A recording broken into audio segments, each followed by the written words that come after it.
That's fearless. No, let me finish my question if you don't mind, because it is my show. Sundays at 9:30, only on GB News, the People's Channel, Britain's news channel. Breaking news, live updates, stories that matter. From the heart of the GB newsroom to every corner of Britain, with our team of dedicated journalists across the UK. GB News bulletins are there to deliver the latest news that matters to you. Bulletins on GB News, the People's Channel, Britain's news channel. You want to know what's really going on in the corridors of power? Labour don't know what to do with you half the time, and that makes you quite lethal in the chamber. Get behind the headlines with Chopper's Political Podcast. Join me, Christopher Hope, as I sit down with the great and the good of British politics. We'll see where this ruling takes us. These are the stories shaping our nation. Chopper's Political Podcast, available now on all platforms. Listen in and stay ahead. I've been in Westminster for a long time, but I know that though power may be here, its effect on people's lives is across the whole of the country. We may be where rules are made, but it's where they're implemented that matters. Join me, Jacob Rees-Mogg, for forthright and frank discussion on where Britain has come from, where it's going, and where it will end up. That's State of the Nation, Monday to Thursday, 8 to 9 o'clock. Vox Populi, Vox Dei. I think GB News is completely unique in the way that we interact with our viewers. Our audience aren't afraid to have their say. They want their voices heard now, and they've got a channel where that can happen. I find more and more as I'm wandering around, people come up to me and they say, "We saw you on television." I say, "Oh yes, on what?" "On GB News." "Hello, are you the famous Sue?" The whole crew with me here now. We came to celebrate. It's our job to be the eyes and ears of the viewers. They are part of the GB News family, and I'm pleased to say it's a very large family. And if people go to the time and trouble of listening and watching, then we've got to do a good job for them. Well, I'm here right in the epicentre of the protest. Here we go again. You just tuned in. Where have you been? It is raucous here tonight. That's what makes us the fearless champion of Britain.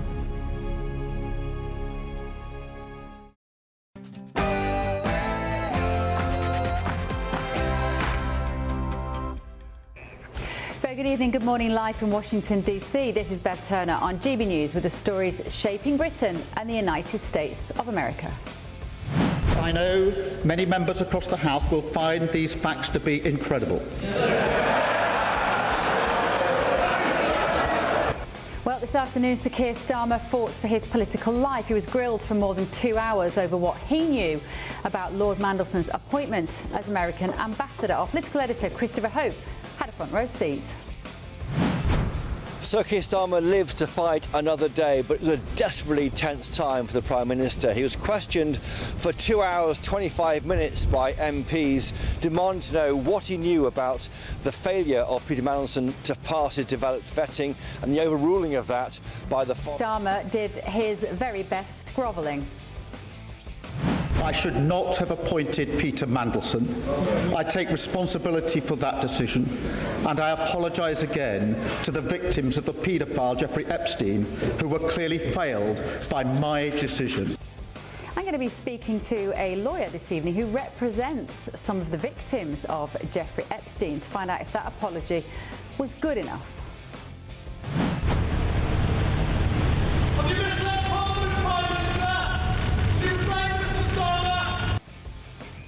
So will it be enough to keep Sir Keir Starmer in at number 10? Well, if you thought he was out of the woods, wait for tomorrow morning, because a top civil servant involved in this case is set to say whether the Labour leader knew about Mandelson's failed vetting, but ploughed on with the appointment anyway.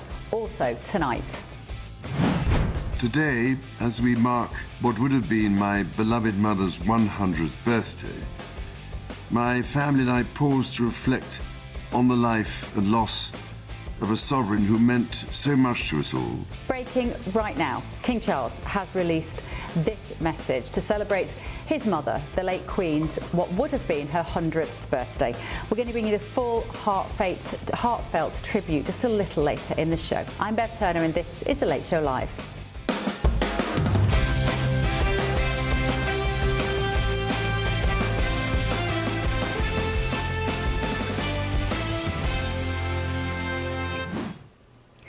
Very warm welcome. We have got a packed 3-hour show this evening in Washington, D.C. with me, former Obama policy advisor, friend of the show, Laurie Watkins. Good to see you, Laurie. Hello. You've been very busy in Islamabad in Pakistan. I want to hear all about it tonight. And former Chief of Staff for Marco Rubio, Matt Terrell, is here with us. Good evening, Matt. I haven't seen you for ages. Great to be with you. Good to have you here. And in London, political commentator Matt Stadlen. See too much of you, Matt Stadlen. No, we're delighted that you're with us tonight. And also comedian Stephen N. Allen is with us for the rest of the evening. Thanks, guys. We've got a lot to crack on with. So, that main news this evening. Sir Keir Starmer faced a grilling from both sides of the House of Commons today after it was revealed that Peter Mandelson failed vetting before being appointed US Ambassador in 2024. The Prime Minister faced questions about what he knew about the Labour grandee, a friend of Jeffrey Epstein in particular, and about his links to Russia and China before sending him stateside. Our political editor, Christopher Hope, was there for GB News. Sir Keir Starmer lived to fight another day, but it was a desperately tense time for the Prime Minister. He was questioned for 2 hours, 25 minutes by MPs, demanding to know what he knew about the failure of Peter Mandelson to pass his developed vetting and the overruling of that by the Foreign Office. He insisted he knew all he could, did all he could when he spoke to MPs last September. What he didn't do, the Prime Minister, was to apologise to MPs, even for inadvertently misleading them. He said he apologised to Jeffrey Epstein's victims, but not to MPs, and that may be because if he'd done that, he may have fallen foul of his own ministerial code, which requires MPs or ministers to reset the record at the first available opportunity, which would have been Wednesday last week after he found out the truth around this issue of the vetting last Tuesday night. The attention moves on Tuesday to Oliver Robbins. Sir Oliver Robbins, the former head of the Foreign Office. Does he agree with the Prime Minister in what he was told? The PM told us repeatedly that no one in number 10, no ministers, knew that Peter Mandelson had failed his developed vetting process. Will that hold together when Sir Oliver Robbins gives evidence to MPs on Tuesday? We'll wait and see. What's clear, though, is that Sir Keir Starmer is nowhere near out of the woods yet. Christopher Hope for GB News. Thank you, Chris. That was Chris earlier today, obviously, in Parliament, in Westminster. It might seem, this story, to you guys at home, one of those sort of bureaucratic kind of, it's a point of order, it's a very Westminster story, and it is, I agree with you, it's a little bit boring in parts, I can't lie. However, the implications of somebody that you did not elect making this decision is huge. So let's talk now to former government advisor Robert Midgley and former Foreign Office diplomat Amir Kotecha.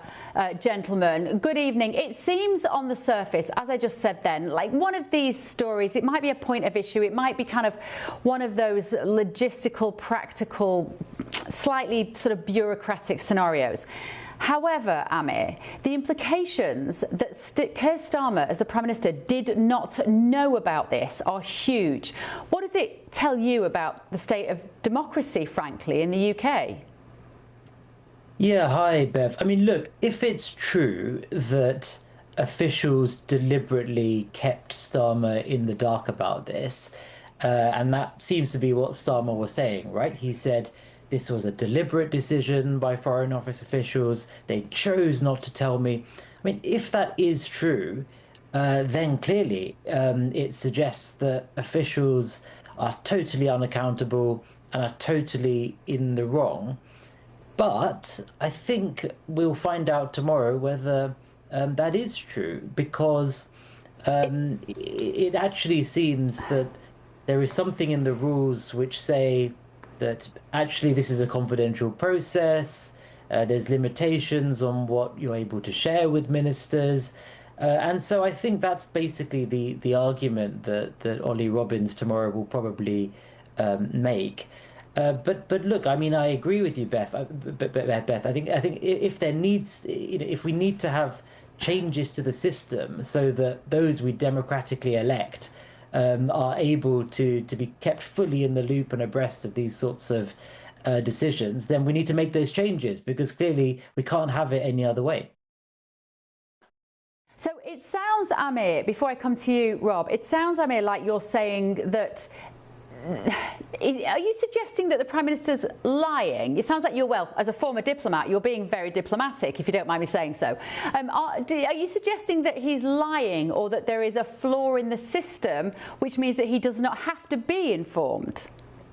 Yeah, I mean, no, Bev, look, I don't want to say he's lying. What I'm saying is Starmer has clearly decided to go to war with the Mandarins on this. I think he's decided that that's the way he can save his skin.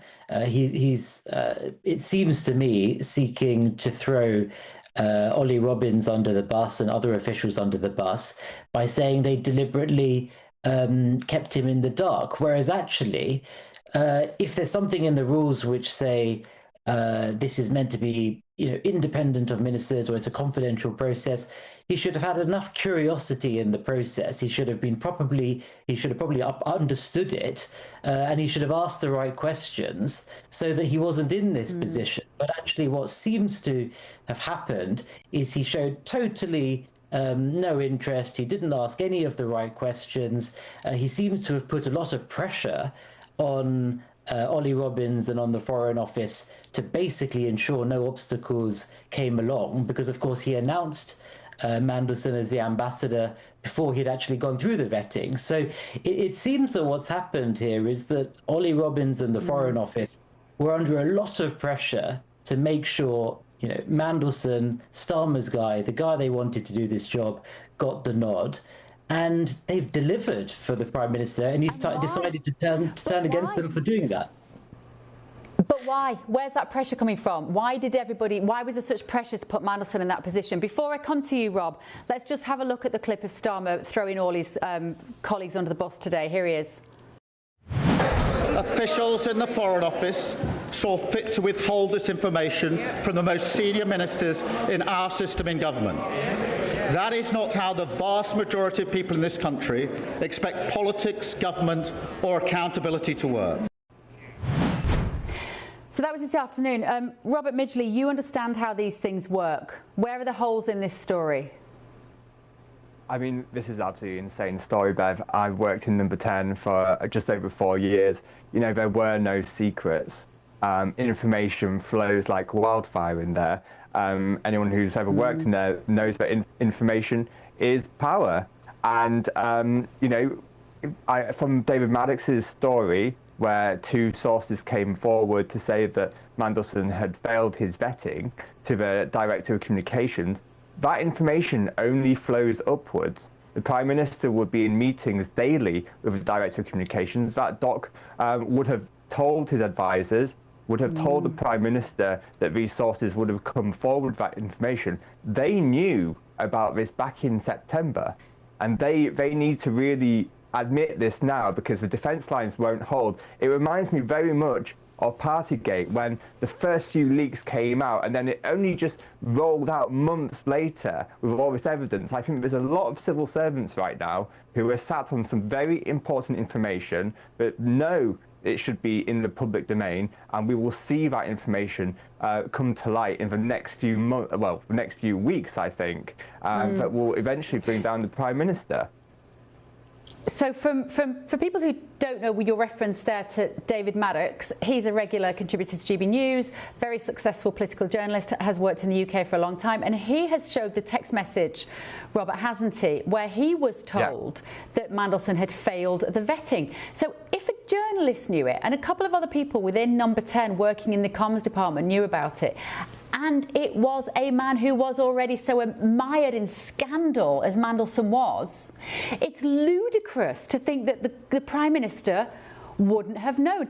Is there any excuse, Amir? Is there any plausible situation in which Starmer can get away with this? Is there anything that Ollie Robbins can say tomorrow which will get Starmer from swinging on this giant hook? Yeah, it's a good question, Bev. I mean, look, I think, Starmer always resorts to process, right? Because it seems to be the only thing he knows how to do. So he's already announced 2 additional reviews. One review by Adrian Fulford to look into the whole vetting process, another review to see whether there's any security concerns further security concerns about what He Mandelson loves a review, doesn't he? He loves a review.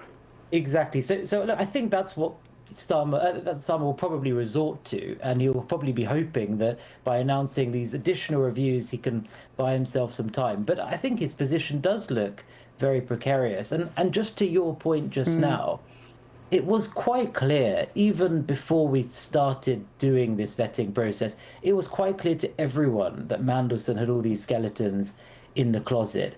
You know, the links with Epstein were well known, his work through this lobbying firm were well known. I mean, I've held developed vetting, and it's a serious thing. You get asked all sorts of intrusive questions. You know, I think personally, someone like Mandelson was always going to have problems going through that developed vetting process, because he had all sorts of skeletons in the closet, and Starmer should have known that. Rob, last point to you then. If we knew, even just an onlooker, maybe the public could see that Mandelson had skeletons that might have rendered him vulnerable to blackmail, for that is why you do this vetting, right? That's the point, is are you vulnerable to somebody that could come along and say, if you don't do what I want, I am going to go to the Sun newspaper and I'm going to tell them what you did in 1995, whatever it is. So they do that vetting in order to avoid that sort of scenario. What happens now, though, Rob? Tomorrow morning, Ollie Robbins is going to give his evidence. What are the steps that would lead, do you think, to the Prime Minister having to resign? Well, I think that's a great question, and I think Ollie Robbins will come out with some very explosive information. I think there will be a lot more civil servants coming forward with information. Cat Little and Antonio Romero has both been sat on this information apparently this whole time. They should be given evidence as well. I think with all most of the news that comes out is through civil service leaks, and that's what we're really dependent on right now. Like I said, civil servants are sat on this information, and they know they should be making it public. So we'll see a lot more leaks come forward, and I think once that joins up and a lot more questions are asked to the House, it will eventually erode that trust within Labour MPs that turn around to him and say, we think you should resign. Yeah, OK. Thank you, gentlemen. Former government advisor Robert Midgley and former Foreign Office diplomat Amir Kotecha. I'm tempted to get you both back tomorrow night, see what happens tomorrow for the next chapter of this saga, because it really is a saga, Matt. Let me come to you on this. I know this might seem a little quaint perhaps to American ears. I don't know how this would be handled differently in America. The one thing that strikes me that would be different, particularly under this president, I can't imagine a scenario in which President Trump would say, I didn't know something. Even if he didn't know, he'd want to own it, wouldn't he? Because it makes our Prime Minister look incredibly weak. That's 100% right. I mean, look, whether it's US politics or UK politics, being in control, being a leader, that matters. And right now, Prime Minister Starmer does not look like a leader. It looks like he was out of the loop. And whether that's true or not, you know, we'll see where the facts bear on this. Yeah. The truth is that's not a strong image for him. And what matters in politics is really three things. One, be on the offense. Right now, the Prime Minister's on the defense politically. But the other elements that matter is optics. And the optics of this right now are not great for Prime Minister Starmer. I mean, we're talking about someone in Madison who had problems in the late 1990s and early 2000s in public service. We have facts out there that show that, you know, the Prime Minister knew that there was a connection between Epstein and this individual. Then the third component of this is just sheerly ownership, to your point. And if you're not the person owning something in politics, leading, saying the buck stops at my desk, and having people actually believe that, that's a real challenge for you. It's a lack of leadership here that really, I think, is the biggest challenge for the Prime Minister. Laurie, as an American looking in on this, what are your sort of takeaways from this? You've worked in government, see how these things work. Can you imagine the conversations which are going on behind the scenes right now, the deals that are being done, the machinations at a time like this? It's a messy business. It is, but I think that people are still very fascinated by the kingdom and the queen, and there's another book that's going to be coming out that's more of like not an autobiography, but a biography about her life that was just announced. I think it was yesterday, so that should be interesting to see. But yeah, when it comes to the Epstein files, I mean, and anything around Epstein, you guys in the UK have been much more holding people's feet to the fire than here in the United States, and I want to commend you for that, especially criminally, and the people that have been taken down because of that. So we'll see what happens here in the United States. But the King's visit, everyone's talking about that. The BBC is like running extravaganzas, and you guys are also doing some specials, I hear. So it should be. I don't know, Bev. What are you hearing? Well, any like breaking news that's going to come out of these visits? Well, let's wait and see. We are going to. Laura's done me a favour there of trailing. We are. If you're just tuning in now, we're going to be playing you King Charles' happy birthday to his late Queen's message, because she would have been 100 years old. Yes. Today, of course, there in the UK. I've got time to go to London just to quickly ask them about this Mandelson story. I'd love to hear from you in London if you can. We've got time. Yeah, we've got a couple of minutes. Matt Stadlen, your thoughts on this? Who is to blame here, Matt? Is there any excuse that Starmer can come up with? Because you just heard from two civil servants saying it's ridiculous to think that he couldn't have known, and if he didn't know, what questions does it ask? What a day, what a night to be making my 400th appearance on GB News, Bev. That was an lucky me, Matt, lucky me. That was a really extraordinary exercise in British democracy, I think, that we saw a few hours ago. Imagine the pressure on our Prime Minister. The forensic interrogator himself being forensically interrogated by MP after MP after MP from all sides of the House. This is a hugely unpopular Prime Minister at the moment. It's still possible that that changes. He's got very few fans in the media. Quite a number of his closest allies have left Number 10 and wider government. He struck me as an extremely isolated figure. I thought his initial statement, he sounded assured. I didn't like the use of the word unforgivable that he repeated to describe the fact that he was kept in the dark, he says, on the security vetting. But he seemed pretty assured. But then, and perhaps unsurprisingly, when he was scrutinised, as I say, by MP after MP after MP, he looked almost upset. He looked vulnerable, and that is not good for a leader. No. Steve and Alan, good to see you, Steve. Now, the thing is, if you've got something to hide, it's not easy to be grilled. If you're just being straightforward and you've got nothing to hide, you shouldn't look frightened or upset or scared when you're being grilled, should you? No, good point. I'm not quite sure why we're pretending any of this is above board. You look at the timeline. If the decision was made before the vetting, they had already decided that the vetting didn't matter, and everything else after them was just trying to put the pieces in place to cover it up. That's why it's got the smell of cover-up to it. If actually you cared about the vetting, you would wait, and he was told to wait for the vetting, then to make the decision and the appointment. So none of this seems believable, does it? I mean, even Keir Starmer is saying it does not seem believable that he did not know, and on that we very much agree. Whether this will be the end of Keir Starmer, though, I don't know, because what are you trying to prove? Are you proving that Peter Mandelson was a bad appointment? Yes, but that's a bad decision, and bad decisions, you have to pay for those in the next election. In terms of resigning, I mean, there's the technicality of not updating Parliament at the first opportunity. That wasn't even the thing that got rid of Boris. Everyone says it was the Partygate thing. No, it was the ministers resigning. So if the ministers start to resign, then we'll see the pressure on Starmer. Yeah, and I don't think they will. I honestly, if we had to place a bet tonight, I don't think they will, even though he's deeply unpopular. Labour don't do that. Go on, Matt, last word. I was just going to quickly say, it's been my position for some time, and this week started to shake it a very little bit, but it remains my position that not only is he not going to go now, but he's not going to go after the May the 7th elections either. To me, it's been baked in for months that Labour will do badly at this, and there just aren't, at the moment, plausible or functional alternatives. I don't see it happening. All right, thanks, guys. Let me know at home what you think. gbnews.com/your say. And actually, I've done a little bit of a piece for GB News Originals on our YouTube channel all about this issue. If you want to go on there tomorrow morning, you'll be able to see that. But still to come this evening on The Late Show Live. I should not have appointed Peter Mandelson. I take responsibility for that decision, and I apologise again to the victims of the paedophile Jeffrey Epstein, who were clearly failed by my decision. See, I find that really strange because there's no suggestion that Peter Mandelson did anything sexually inappropriate. So why did he put that apology in there today? I'm going to be talking to one of the lawyers who works with Jeffrey Epstein's victims to see if she can shed any light on that. This is The Late Show Live, only on GB News.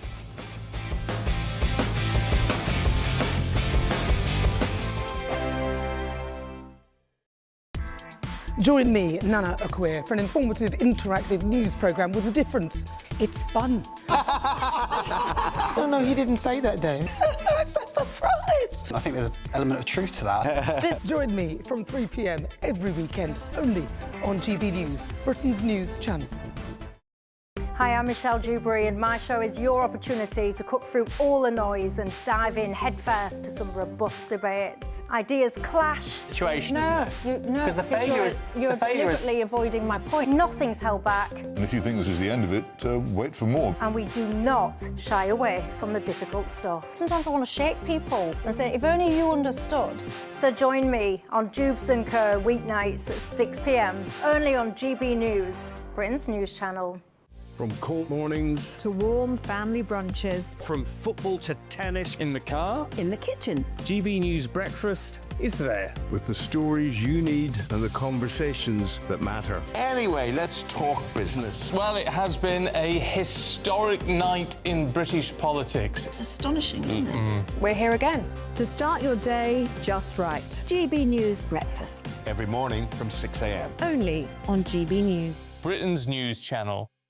Westminster, the ultimate clique. And you're fighting like rats in a sack. But here on the Camilla Tominey Show, we ask the questions the establishment media is too scared to ask. OK, let me ask you a straight question, because I know you're a straight-talking politician. Whether it's net zero, illegal immigration or law and order, nothing is off limits. You had the power then. Yeah, as I and say, now you've lost it. That's the Camilla Tominey Show, a politics show that's fearless. But no, let me finish my question if you don't mind, because it is my show. Sundays at 9:30, only on GB News, the People's Channel, Britain's news channel. From the school run to the home run, watch a new show for all of Britain. So he can say whatever he wants. A straight talking show where all voices are heard. And, when are we going to stop talking about smashing the gangs and actually do it? With the stories that matter from every part of our country. There's a bit of a crash landing there for your Chancellor. Bold, fearless and standing up for you. That's me, Martin Daubney, 3 p.m. till 6 p.m, weekdays, here only on GB News. The People's Channel, Britain's news channel. Westminster's full of talk, but out here, it's the real world. Am I allowed to talk now? No, that's it. This is where it matters, real people and real lives.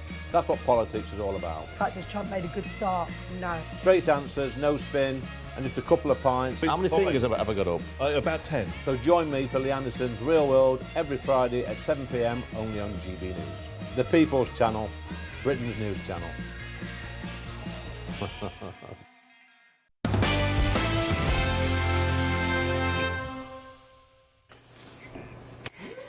Welcome back. Good morning, good evening. Well, there was an apology by Sir Keir Starmer today, but not to MPs for misleading the House.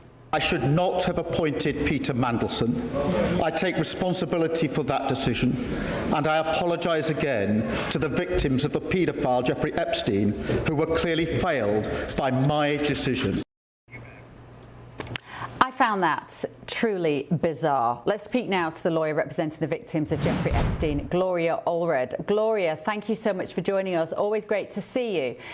Now, Peter Mandelson is accused of misconduct in public office relating to financial issues, giving away information which he had privy access to, from which him or other people may have profited. He isn't accused of any crimes against young women. So what did you make of it when Keir Starmer made that apology today in Parliament? Well, first of all, I don't call Jeffrey Epstein a paedophile or a pedophile. I call him a child sexual abuser, a child molester, and a child sex trafficker. But because pedophile just means you're attracted to somebody of the opposite sex, it doesn't mean that you actually committed an act of misconduct. It's euphemistic. But moving on from that. Yes. He did fail the victims and survivors of Jeffrey Epstein. And the reason, even though he did not or was not alleged to have committed any sexual misconduct or crimes against Epstein victims, the fact that he was there at a number of residences of Jeffrey Epstein and had that status as the British ambassador just lent credibility to Jeffrey Epstein in the eyes of many victims or survivors. For example, many Epstein survivors have said they were told that Prince Andrew was going to perhaps come to wherever Jeffrey Epstein was at one of his residences, Little St. James Island, or Zorro Ranch, or the Manhattan residence, or that Bill Clinton was coming, or that some other very well-known, famous person was coming. That, and also Jeffrey Epstein had photos in some of his residences of him with some of these famous either political figures or figures from the entertainment world or elsewhere. And that seemed to normalize Jeffrey Epstein and give him a certain prestige and status. And why wouldn't a young woman want to be there if a famous person is going to come? And it seems so normal. So that is, I think, the answer to your question, which is an important one. That is really interesting, Gloria. Yeah, I absolutely take the correction in terms of the terminology. The language around this issue is so important and people repeatedly get it wrong. So I absolutely stand corrected on that. And looking at Keir Starmer now and the mess that our Prime Minister is in, this really knotty tangle that he has to somehow extricate himself from. Knowing this case in the detail that you know it, what would you therefore think Keir Starmer might be guilty of in having placed Mandelston, in that role in America?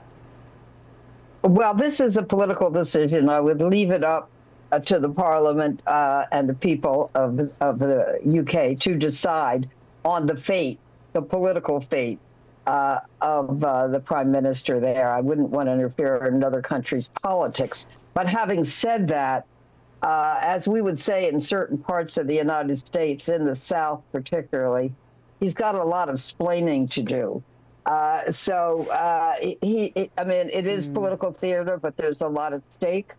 And I do give him credit for apologizing. He did fail the victims of Jeffrey Epstein, but we have to know what happened, what he knew, when he knew it, how he knew it or didn't know it.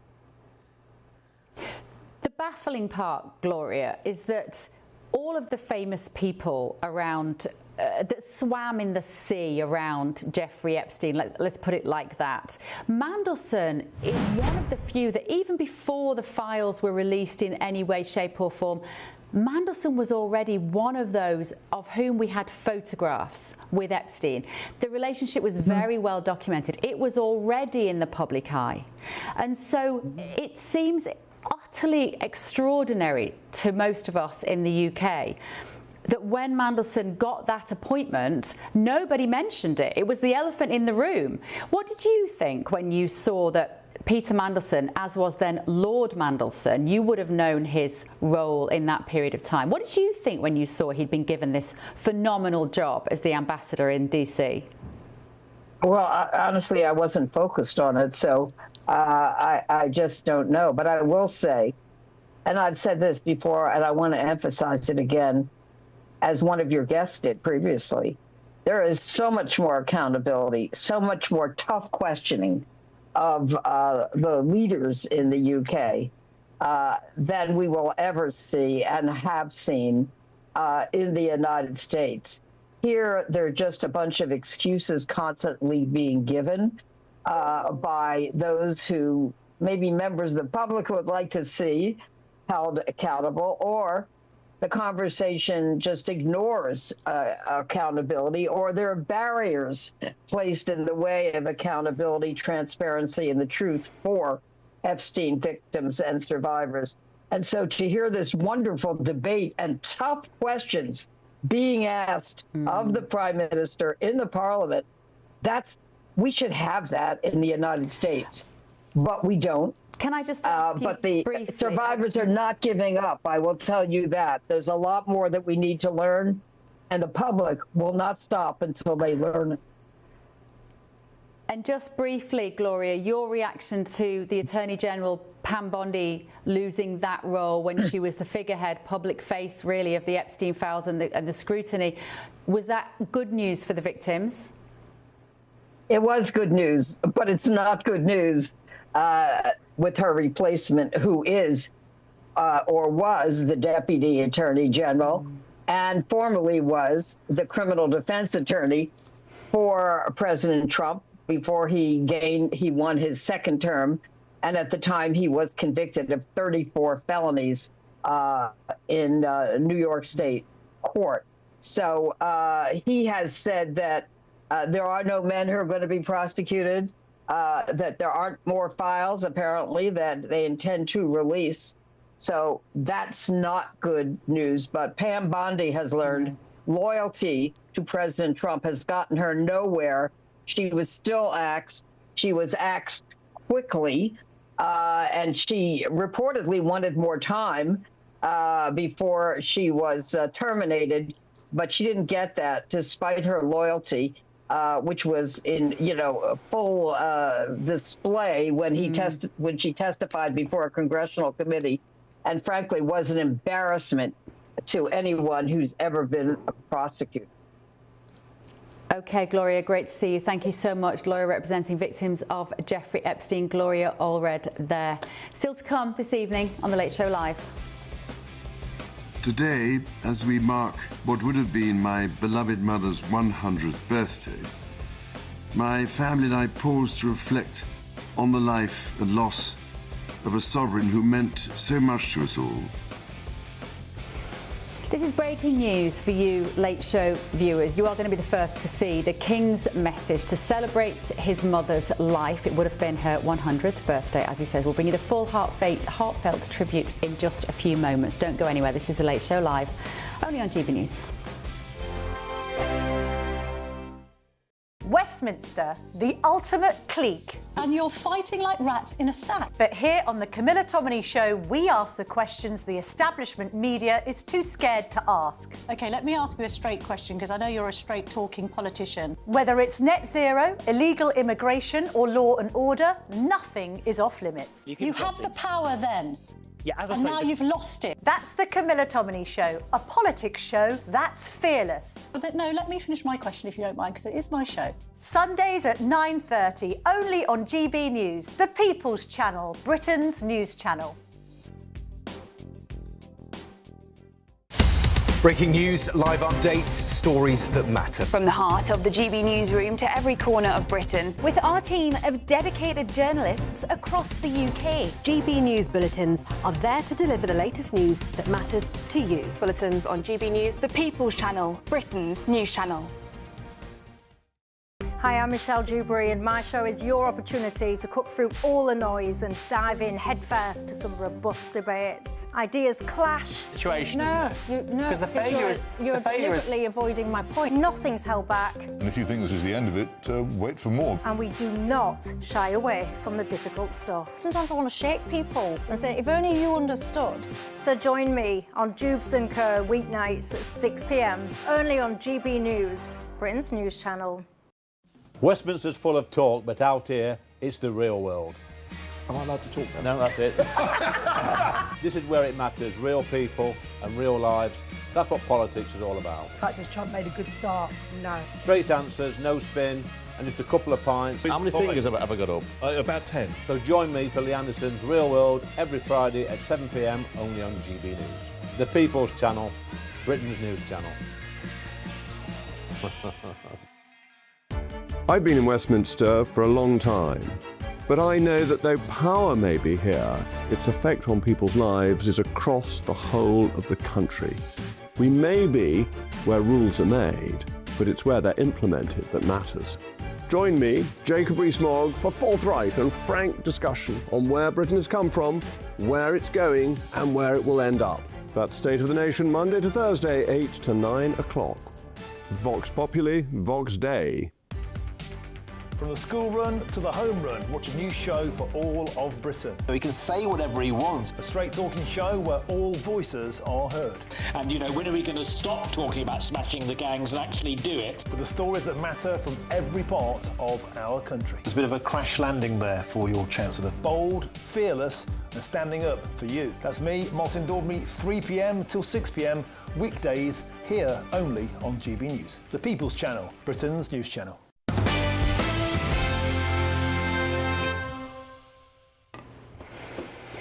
So a little special for you now. You're the first people watching GB News to see this. King Charles has said that Queen Elizabeth II would be deeply troubled by the world we now live in during this tribute to his late mother on what would have been her 100th birthday. Buckingham Palace has released the deeply personal message from the King. It was filmed at Balmoral Castle's library earlier this month, and it marks the beginning of a day filled with commemorative activities across London, paying tribute to the late monarch, who served for 7 decades on the throne. Here it is. Today, as we mark what would have been my beloved mother's 100th birthday, my family and I pause to reflect on the life and loss of a sovereign who meant so much to us all, and to celebrate anew the many blessings of her memory. Queen Elizabeth's promise with destiny kept shaped the world around her and touched the lives of countless people across our nation, the Commonwealth, and beyond. Her near century was one of remarkable change, and yet, through each passing decade, through every transformation, she remained constant, steadfast, and wholly devoted to the people she served. Millions will remember her for moments of national significance, many others for a fleeting personal encounter, a smile, a kind word that lifted spirits, or for that marvellous twinkle of the eye when sharing a marmalade sandwich with Paddington Bear in the final months of her life. Much about the times we now live in, I suspect, may have troubled her deeply, but I take heart from her belief that goodness will always prevail and that a brighter dawn is never far from the horizon. For, as a young Princess Elizabeth put it in her first ever public broadcast, aged just 14, we can each play our part to make the world of tomorrow a better and happier place. It is a belief which I share with all my heart. So, young or old, and whatever our differences, let us therefore seek to follow this example as we make today not the marking of a milestone felt by absence, but the celebration of a life well lived and a legacy of hope as we strive together towards a better, happier tomorrow, one rooted in peace, justice, prosperity, and security. In this, I renew my own solemn pledge of duty and service to you all. God bless you, darling Mama. You remain forever in our hearts and prayers.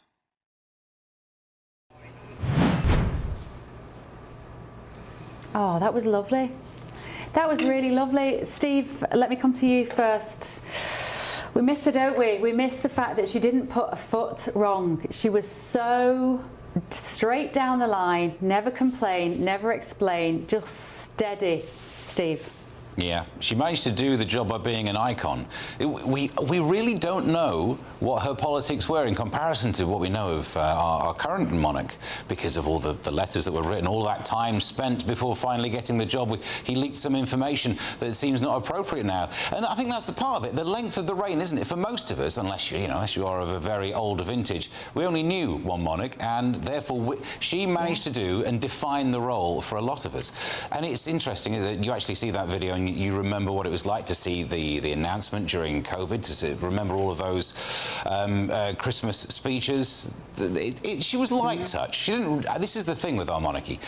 I know in theory they have the power to dissolve Parliament and whatnot, but the light touch is how it works, isn't it? They are icons, they are very British, but there's never a moment where you thought the late Queen was suddenly going to try and take control of the country again. That's exactly how to do it. Yeah, Matthew, your thoughts watching that? It was very touching, actually. I always think it's strange when you see the royals talk about another family member with their title, when he talks about his mother as a sovereign. And I was quite glad at the end he said, darling mama, because at least it kind of humanises that family relationship a bit.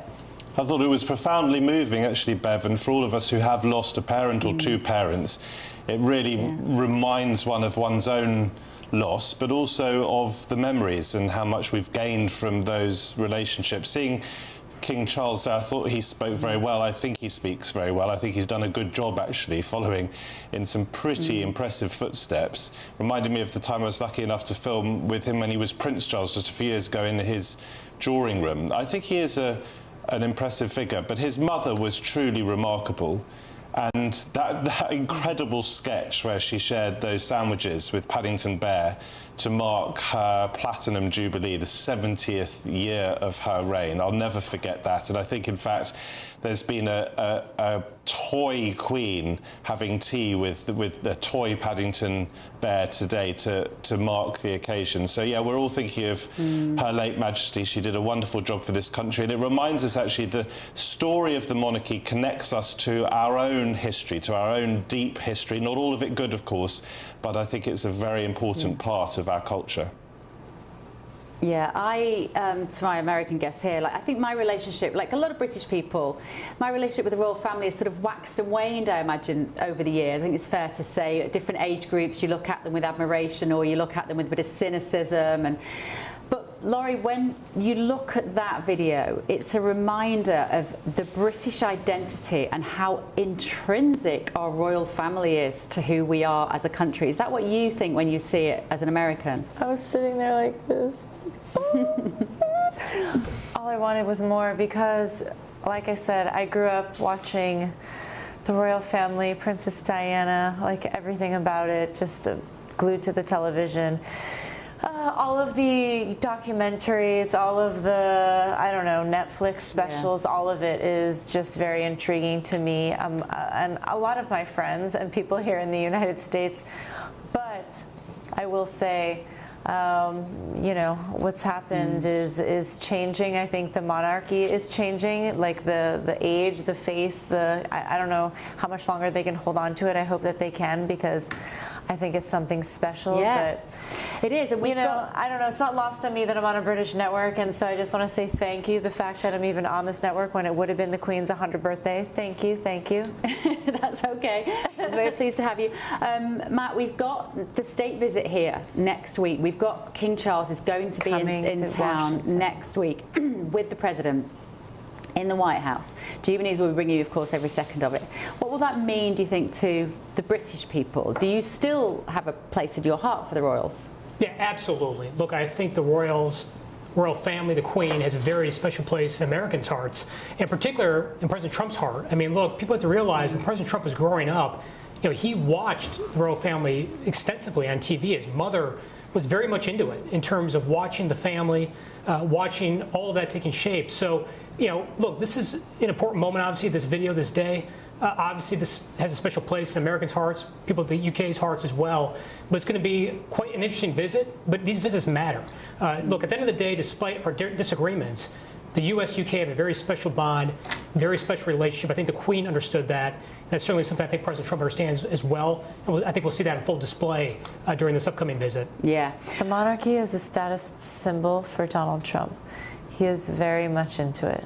He is very sentimental. He's very sentimental about it. There's no doubt about it. He thinks it's just a very high status symbol. Right, still to come this evening on The Late Show Live. Apart from Lord Mandelson, newspapers are running with this story that all schools have been told to ban smartphones, but that it would be implemented in law. Also, people have gathered for a vigil in Shreveport as police continue their investigation into the case of 8 children fatally shot in a domestic violence incident. It is truly chilling. This is The Late Show Live, only on GB News.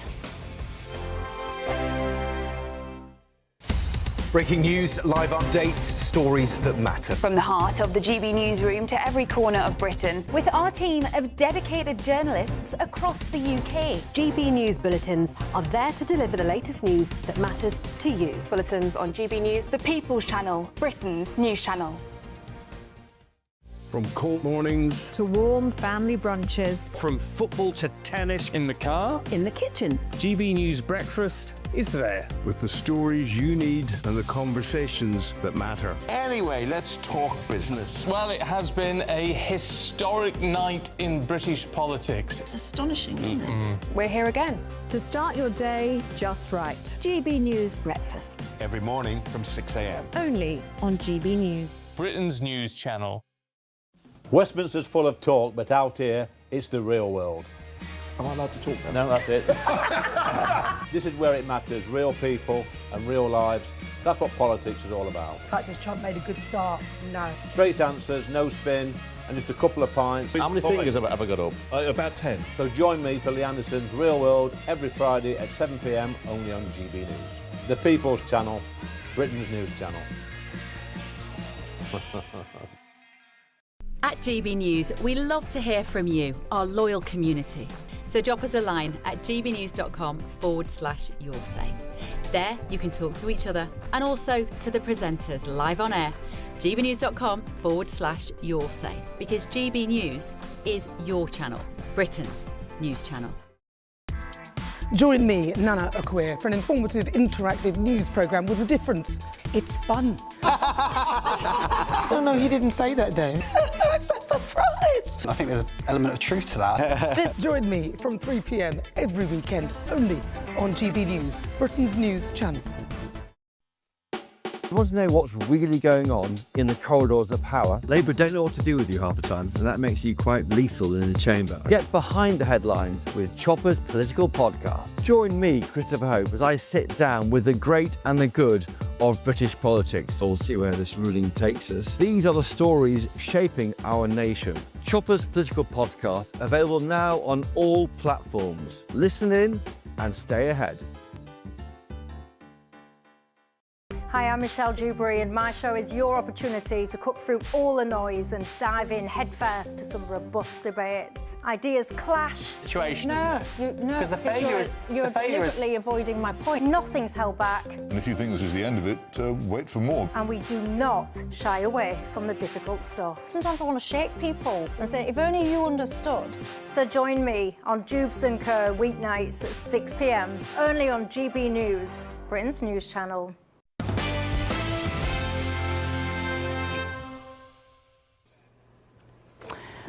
Welcome back. Let's cross live to Louisiana now. The people have gathered for a vigil in Shreveport as police continue their investigation into the case of 8 children fatally shot in a domestic violence incident.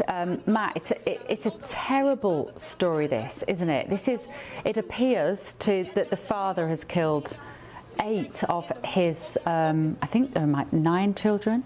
These stories are always horrific, but when it involves young children, it's even worse. And so obviously it's a very sad situation here. Obviously I know they're trying to get to all the facts of the case, but very sad situation here taking shape, and obviously thoughts and prayers are with the family members and loved ones impacted by this. Yeah. Laurie, tell us about this area in Louisiana, Shreveport. Where is it? Kind of what might the community be like there? So Louisiana is in the south of the United States, just above where I'm from, the state of Florida. So in the Gulf, it's also where a lot of hurricanes come through. Some people might be familiar with it from there, but This community, it seems, is. I don't want to speak before I know more about the situation, but I do have figures because I was just on another news network just the other night, because in the state of Virginia, a former lieutenant governor, he killed his wife and himself just the other day, last name Fairfax.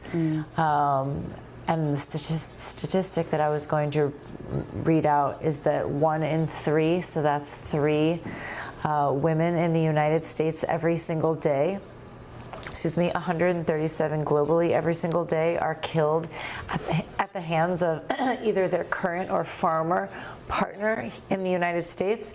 That number is extremely high. It should be at 0. And the reason why we are talking about those stories is because they're high-profile people that are public figures, but there are thousands of women whose stories go in silent every single day, whose situations we're not talking about. And there have been this really shocking rise in domestic violence, mass shootings in 2026 in the US.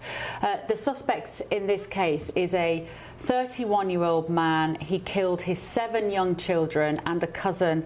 He left his wife and another woman critically injured. It's the deadliest mass shooting reported in America in more than 2 years. There were 8 people killed in a Chicago suburb in 2024. It happened at about 5 o'clock in the morning. Authorities said the first suspect first shot his wife, and then he went to another residence where we think he killed this other family member, and 8 children and another adult were also killed there, and the children ranged in age from 1 to 14. I mean, it just sounds, Matt, like somebody that went into a 5 o'clock dawn rage and has pretty much wiped out his whole family. Terrible situation. Look, I know folks want to talk about guns and this component of it. Look, in my view, guns don't kill people, people kill people. But the truth is we need to put a premium on understanding mental health. And to your point, if you look at the statistics over the past few years, vital to look at the mental health side of this. Why do people do this, and how do we stop it? Well, funny you should say that, Matt, because we have a brilliant guest on next to talk about mental health. We're also going to be talking about this.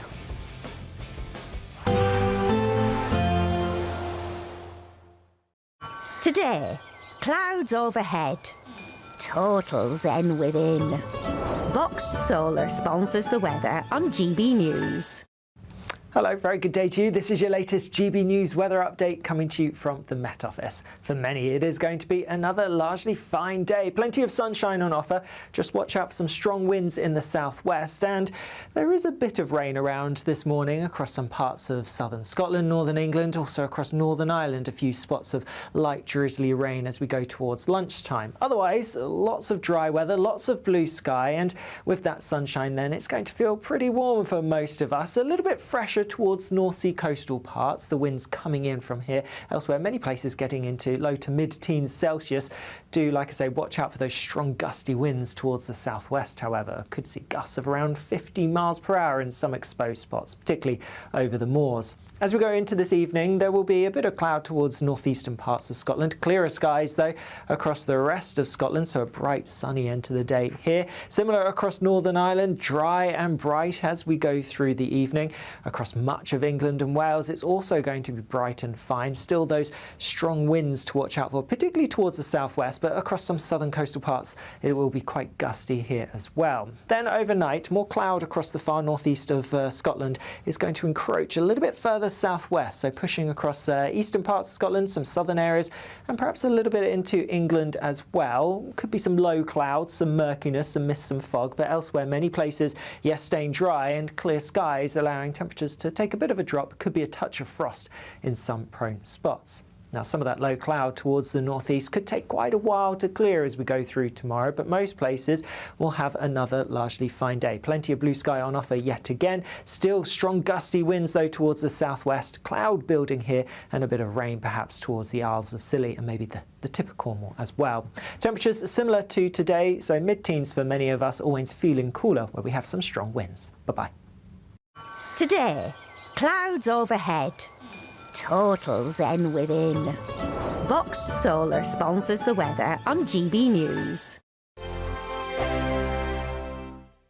From cold mornings To warm family brunches. from football to tennis in the car, In the kitchen. GB News Breakfast is there with the stories you need and the conversations that matter. Anyway, let's talk business. Well, it has been a historic night in British politics. It's astonishing, isn't it? We're here again. To start your day just right. GB News Breakfast. Every morning from 6 a.m. Only on GB News. Britain's news channel. Join me, Nana Akwe, for an informative, interactive news programme with a difference. It's fun. No, he didn't say that, Dave. I'm so surprised. I think there's an element of truth to that. Join me from 3 p.m. every weekend, only on GB News, Britain's news channel. At GB News, we love to hear from you, our loyal community. So drop us a line at gbnews.com/yoursay. There you can talk to each other and also to the presenters live on air. gbnews.com/yoursay, because GB News is your channel, Britain's news channel.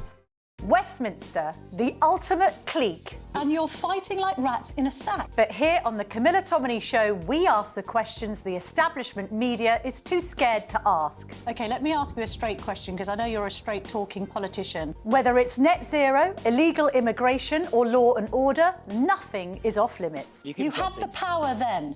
Yeah, as I And say, now you've lost it. That's the Camilla Tominey Show, a politics show that's fearless. But no, let me finish my question if you don't mind, because it is my show. Sundays at 9:30, only on GB News, the People's Channel, Britain's news channel. From the school run to the home run, watch a new show for all of Britain. So he can say whatever he wants. A straight talking show where all voices are heard. And, you know, when are we going to stop talking about smashing the gangs and actually do it? With the stories that matter from every part of our country. There's a bit of a crash landing there for your Chancellor. Bold, fearless and standing up for you. That's me, Martin Daubney, 3 p.m. till 6 p.m, weekdays, here only on GB News. The People's Channel, Britain's news channel. Westminster's full of talk, but out here, it's the real world. Am I allowed to talk now? No, that's it. This is where it matters, real people and real lives. That's what politics is all about. In fact, has Trump made a good start? No. Straight answers, no spin, and just a couple of pints. How many fingers have I got up? About 10. So join me for Lee Anderson's Real World every Friday at 7 p.m, only on GB News. The People's Channel, Britain's news channel.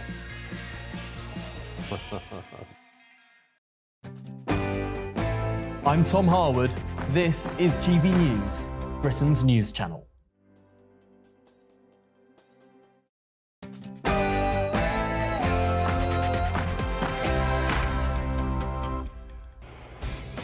Very good evening, good morning in the UK, live from Washington DC. This is Bev Turner on GB News with the stories shaping Britain and America. Can I have some, please? I'll take it. I'll take whatever it takes. You are going to love this story. Donald Trump has lifted restrictions on psychedelic drugs, which means that he's backing fast-tracked treatments to tackle America's mental health crisis. I'm going to be speaking to a key member of the Trump administration next, and I have been dying to get this man in the studio, so don't go anywhere. Also tonight, I'm gonna hop on a boat, get free luxury accommodation, deliver my beautiful speech, and if they dare to arrest me, I guarantee you that the White House will get involved.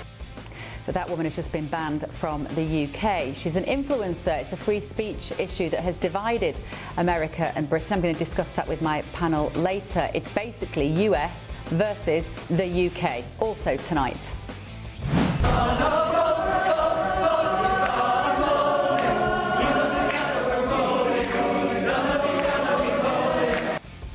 What do you think is going on there? It is a political movement. I assure you, I'll reveal all in a moment. I am Bev Turner, and this is The Late Show Live.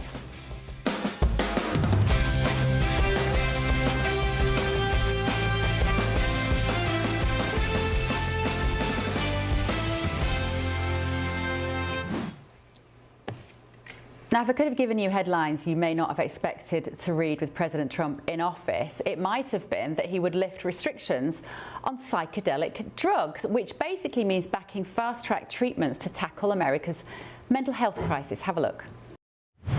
Directs the FDA to expedite their review of certain psychedelics already designated as breakthrough therapy drugs. If these turn out to be as good as people are saying, it's going to have a tremendous impact on this country and other countries too.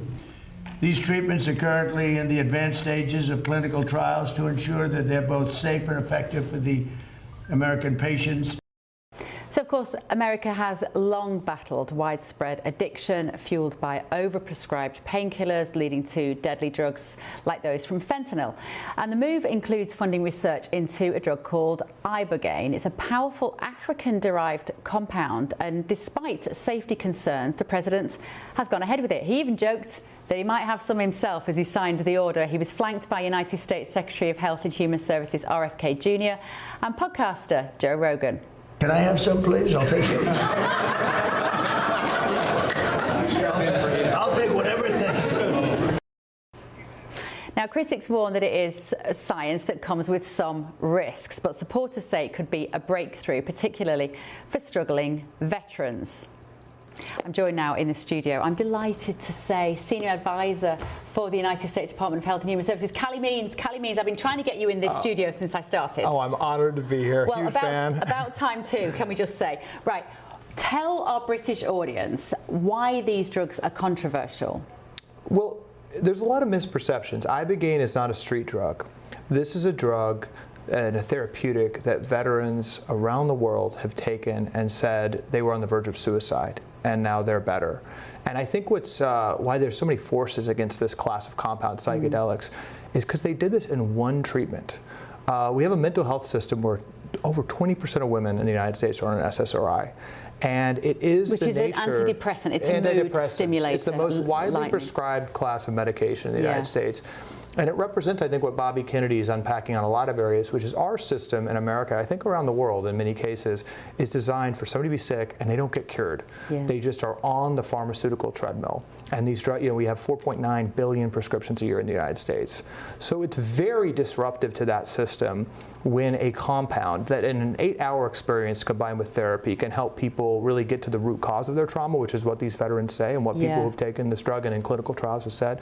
It's astounding reductions in PTSD, depression, and it gets people really, it transforms their lives. That's a disruptive model for the existing system. And there have been forces, despite research from Johns Hopkins, Stanford, Harvard, saying this is one of the most promising treatments psychiatrists have ever seen in their career.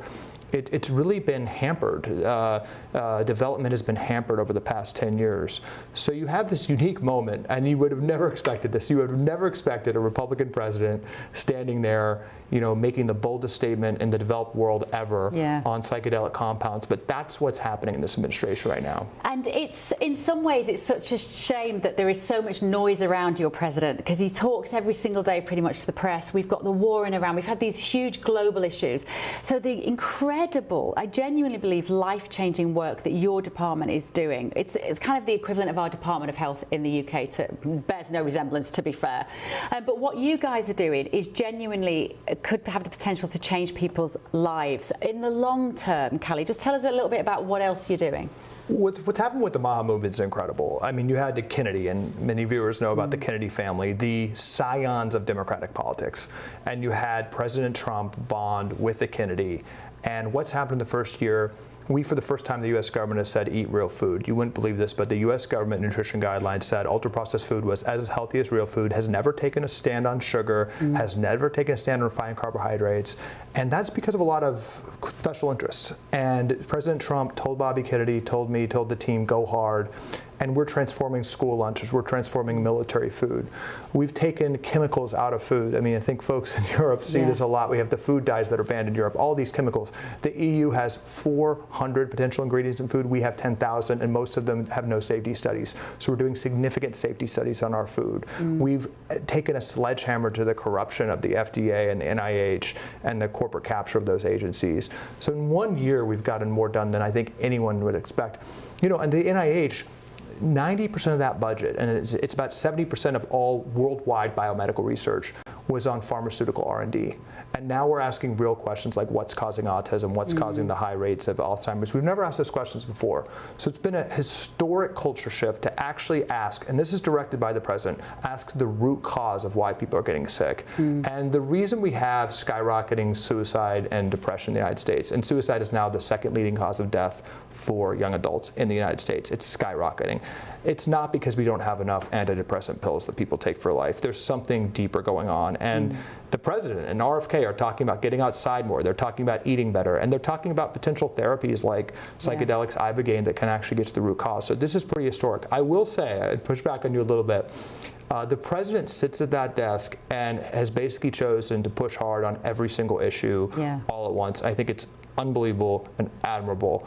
I mean, we are talking about really systemic issues like the hollowing out of the middle class, intractable foreign policy issues that have gone on for decades and everyone's complained about, the deep state and taking on the deep state. I mean, it's the administration the first year has taken on almost every single issue possible that previous presidents have ignored and getting a lot of results. Which is why I find it fascinating when he gets accused of kind of pushing money upstream, because what I see from your department particularly is you're stopping that money going upstream to big food, big pharma. That is almost underpins so much of what you do, which brings us back to the psychedelic drugs that you're talking about, because there must have been pushback from the pharmaceutical companies, because you're taking people off a subscription model potentially here if they have this one treatment. Tell us a bit about how it works and why do the researchers think it is so potent and so fast acting? So a psychedelic treatment, and this is one of the first FDA compounds to actually be paired with therapy. I mean, these are very powerful, still with FDA approval, going to be highly controlled substances. But if somebody is on the verge of suicide, has significant PTSD, if all of the treatments haven't worked, you can do this therapy, and the case reports are out there, and there's a lot of writing on this. It helps people understand the root cause of their trauma. It induces neuroplasticity. So a brain scan of someone on psychedelics actually looks like the brain scan of a child. It actually forms more connections to the brain. And for an intractable problem or something that's really holding you back, it helps you see it from different angles. And because the brain is so neuroplastic, those insights often described are very simple. It's, you know, the world is connected. I should forgive myself, things like that. But it's implanted in that person's brain. It's implanted like very, very solidly. And they don't forget it. You don't have a hangover effect after this. You really feel like you saw a new way of thinking about your problems. That's what the reports of these therapeutics combined with therapy provide. And people come out of it saying they have a completely new perspective on challenges that have been holding them back. So it's very inspiring. We might have some sort of maybe viewers of a slightly more mature vintage watching this say it sounds a bit like the 1960s. They remember sitting in a field maybe and experiencing something a bit like this. How is it different to those sort of recreational drugs of the 60s, LSD and so on? Well, Joe Rogan mentioned this in the Oval Office. I think it was pretty extraordinary that in the 1960s, psychedelic compounds were seen as one of the most promising tools in psychiatry ever, and there was tremendous research that was happening. Richard Nixon put a full stop to them in the early 1970s and actually tied research grants to every other country in the world. So Richard Nixon drove this full stop on psychedelic research, but it actually was very promising. He did that for political reasons. There's the recordings of this to actually demonize the hippies and demonize the anti-war effort. So the intentions of banning these compounds were not fully pure, and that lasted for 50 years. Wow. But I will say, it's like anything. You know, there's a lot of approved therapeutics in the United States that have very important uses that can be street drugs if used in another way. An important point of this executive order is it's not releasing these compounds to society on the street. It is highly controlled medical processes, including FDA review, including CMS review. You know, there's going to be a lot of steps before this gets out, science-driven steps, and it's abundantly clear that there's very promising data that in controlled environments with therapy, these are very powerful. So I think that's a little naive to say, oh well, it's stigmatized, it's a drug. No, the research is clear, and a lot of different compounds can be used in a good way or a bad way. I don't know how familiar you are with the health service in the UK, but we are very risk averse. There is a very much a defensive practice, like a litigious culture within the NHS, which means that I think there would be a huge amount of concern about doing anything like this. Would you hope that your research here in America might eventually cross over the pond and show the way for other countries in Europe? What our hope is in the United States under the Trump administration, and what RFK is trying to drive, is that our institutions have lost our way in America, and I think it's impacted the rest of the world. I think the corporate capture and corruption at the FDA, the CDC, the NIH, the corporate capture in our medical system has had reverberations throughout the world, and I think the U.S. has exported this sick care system. We've exported this this system where we wait for people to get sick and then drug them and don't look at the root cause. Unfortunately, we've exported the standard American diet around the world. You know, the U.S. has the highest rates of obesity and diabetes, but it's fast growing in other countries as we export our ultra-processed food. So I think we're trying to reel that back, and we're reeling it back to science. We are doing gold standard science on innovative therapies like psychedelics. We're restoring trust to the FDA, and our hope is if we lead trying to get back to a healthcare system instead of a sick care system, lead with science, lead with rigor, that's going to impact other countries. You must feel the clock ticking on this presidential term. You can sense it when we meet anybody, when I meet anybody from the White House and from your department as well, this sense that you've got such important work to do. And what would you want the legacy of your department to be? I mean, we don't want to, let's not get there yet. Like, you might be there for another term. But what would you want the legacy to look back and for people to remember you guys by? This is what we talk about all the time with Secretary Kennedy and President Trump. President Trump is fighting for the history books and not thinking in the short term, he's thinking in the long term. We want history to look back at this moment as the time childhood chronic disease started lowering, and we want to look back and say the time we started thinking more about the food we're eating, the various chemicals and toxins in our environment, our over-medicalization, getting away from that. All those trends started improving in the Trump administration, and they already are. Last year in the United States, there was a record increase in purchase of whole food, 9% increase in 1 year, which is the highest on record. So Americans are already starting to change their behavior, and if we can look back and see that 38% of teens having prediabetes right now, it's absolutely a national scandal. Those numbers are going to start going down, and that's what we're fighting for. Bobby Kennedy is attacked every day with crazy attacks. You know, my sister is up for Surgeon General. They call her anti-vaccine every single article. She didn't say the word vaccine in her book. That's all they talk about with Bobby Kennedy. We're fighting every single day, ignoring the headlines. And I think Americans get it, and I think they're changing their habits, and we're creating a lot of different incentives from our mental health system to our food system that are going to incentivize better behaviors. So that's what we're fighting for, and we trust voters can see what we're doing and are going to reward that. And especially parents. Exactly. Especially parents. Well, I'm so glad you finally made it into the studio. Kelly, it's such a joy. What a pleasure to see you. Thank you so much. Kelly Means there. Right, still to come this evening on The Late Show Live. I'm gonna hop on a boat, get free luxury accommodation, deliver my beautiful speech, and if they dare to arrest me, I guarantee you that the White House will get involved.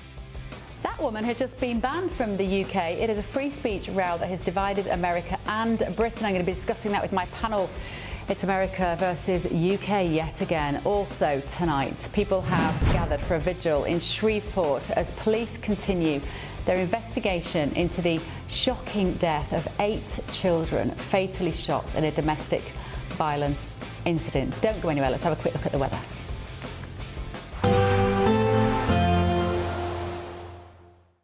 Expect warm spells with the odd rude interruption.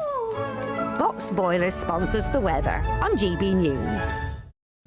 Hello, very good day to you. This is your latest GB News weather update coming to you from the Met Office. For many, it is going to be another largely fine day. Plenty of sunshine on offer. Just watch out for some strong winds in the southwest. And there is a bit of rain around this morning across some parts of southern Scotland, northern England, also across Northern Ireland. A few spots of light drizzly rain as we go towards lunchtime. Otherwise, lots of dry weather, lots of blue sky. And with that sunshine then, it's going to feel pretty warm for most of us. A little bit fresher towards North Sea coastal parts. The winds coming in from here. Elsewhere, many places getting into low to mid-teens Celsius.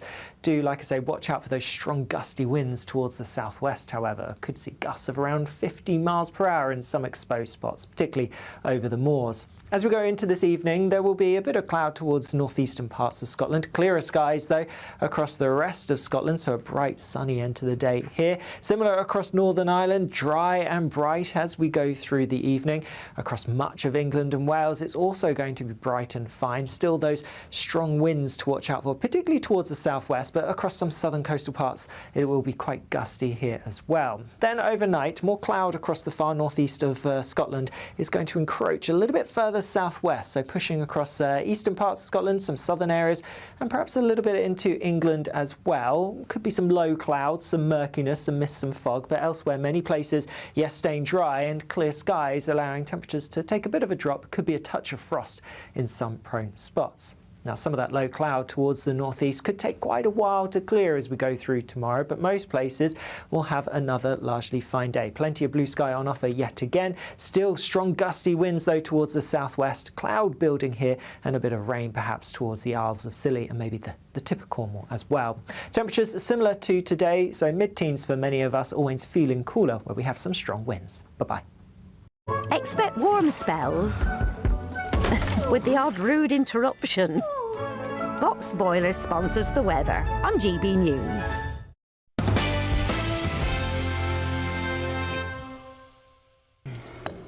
Right, we have swapped our guests back in there under the weather. We're going to carry on that conversation about President Trump's health department lifting those restrictions on psychedelic drugs, backing these, fast-tracking the treatments to tackle America's opioid crisis. Just remember what happened in the Oval Office at the end of last week. Here it is. I want to say that I'm here because of the man to my left. Brian Hubbard and former Texas Governor Rick Perry came on my podcast. They told me how impactful this medicine is. And having that conversation with them, millions of people got a chance to hear their story, hear the stories of all the different people that have had life-changing experiences from it. And I want Brian to be able to speak about this. Good. Brian, please. Thank you, sir. So to anyone that doesn't know, the gentleman in the middle talking there is Joe Rogan. He has the most successful podcast in the world, and he's taken this as an issue that he feels strongly about, and he's taken it to the White House. Let me come to my panel here just to reflect on the work that they're doing. Laurie, it's probably hard, even for somebody who's such a staunch Democrat as you, isn't it, to find holes in what Kalime's just said then about going after big food, big pharma? I can't even start because you already set me up for a failure with your questions, Bev. No, it's fine. Get the toxic ingredients out of our food. Get all of it out. I'm a proponent for all of those efforts that they want to do to get regulations up and running in this country because we all know you go to another country, especially in Europe, and you can't find half the ingredients that you can find in the United States of America, and that's because of our food regulation system that allows all of this garbage, like orange 5, 3, 6, and blue gum 5, I don't know, 8, 5, 7. I don't know. It's all fake and it's all toxic. Which is why it shouldn't really be a political issue, this, should it? We should never be making political capital out of keeping people healthy. We shouldn't. It shouldn't be a Republican issue or a Democrat issue. It should be an American issue, a world issue of trying to make the world healthier. MAHA is about making the United States healthier. And this is, in part, some very innovative things that MAHA and President Trump administration in general is doing. But a lot of it is just enacting a lot of the things we've been talking about for years. You know, for decades we've been talking about what's being put in our food, the ingredients being put in our food. It's just now that this administration is actually taking action on it. And when it comes to psychedelics, you know, look, and part of this is helping some of our most vulnerable communities. You know, veterans coming home from war, you know, helping them out with mental health issues. So look, you go to the Oval Office, you had big names like Joe Rogan in there. It's good to see Joe Rogan in there, and RFK Jr., good to see him in there, but you had veterans in there as well. Yeah. And you have people who've really been hurting and trying to find solutions when it comes to mental health in this country, and it's good to see President Trump taking that on. Matt, are you intrigued by this idea that you could use psychedelics in this way to help mental health? Yes, and look, I'm perfectly happy to accept that Joe Rogan has more listeners to his podcast than I have for my 20 Questions with podcast, but I'm not convinced at the same time that his level of influence on health policy appears to be what it is. I mean, I'm just having a quick peek at this Telegraph article covering the story, and according to the Telegraph, Rogan recounted in the Oval Office how the president responded, Bev, to his text showing that a single dose of Ibogaine apparently could help more than 80%, he claimed, of patients overcome addiction. And this was Rogan's account. He said, I sent him that information, the text message came back, sounds great, do you want FDA approval? Let's do it. Literally that quick, said Rogan. Now, look, I understand that there are quite strong arguments for busting through bureaucracy at certain points, but that would just send a slight shiver down my spine. On the issue of food, I thought your guest was a tremendously articulate advocate for healthier eating. I've had some of the finest meals of my life in the United States of America, but it's abundantly clear that there is far too much processed food going on. Yeah, absolutely. Steve, what are your thoughts on this? I was going to say to you, have you had much experience of psychedelics? But I realise I might be slightly too personal question. But do you think we should have an open mind to these sorts of treatments?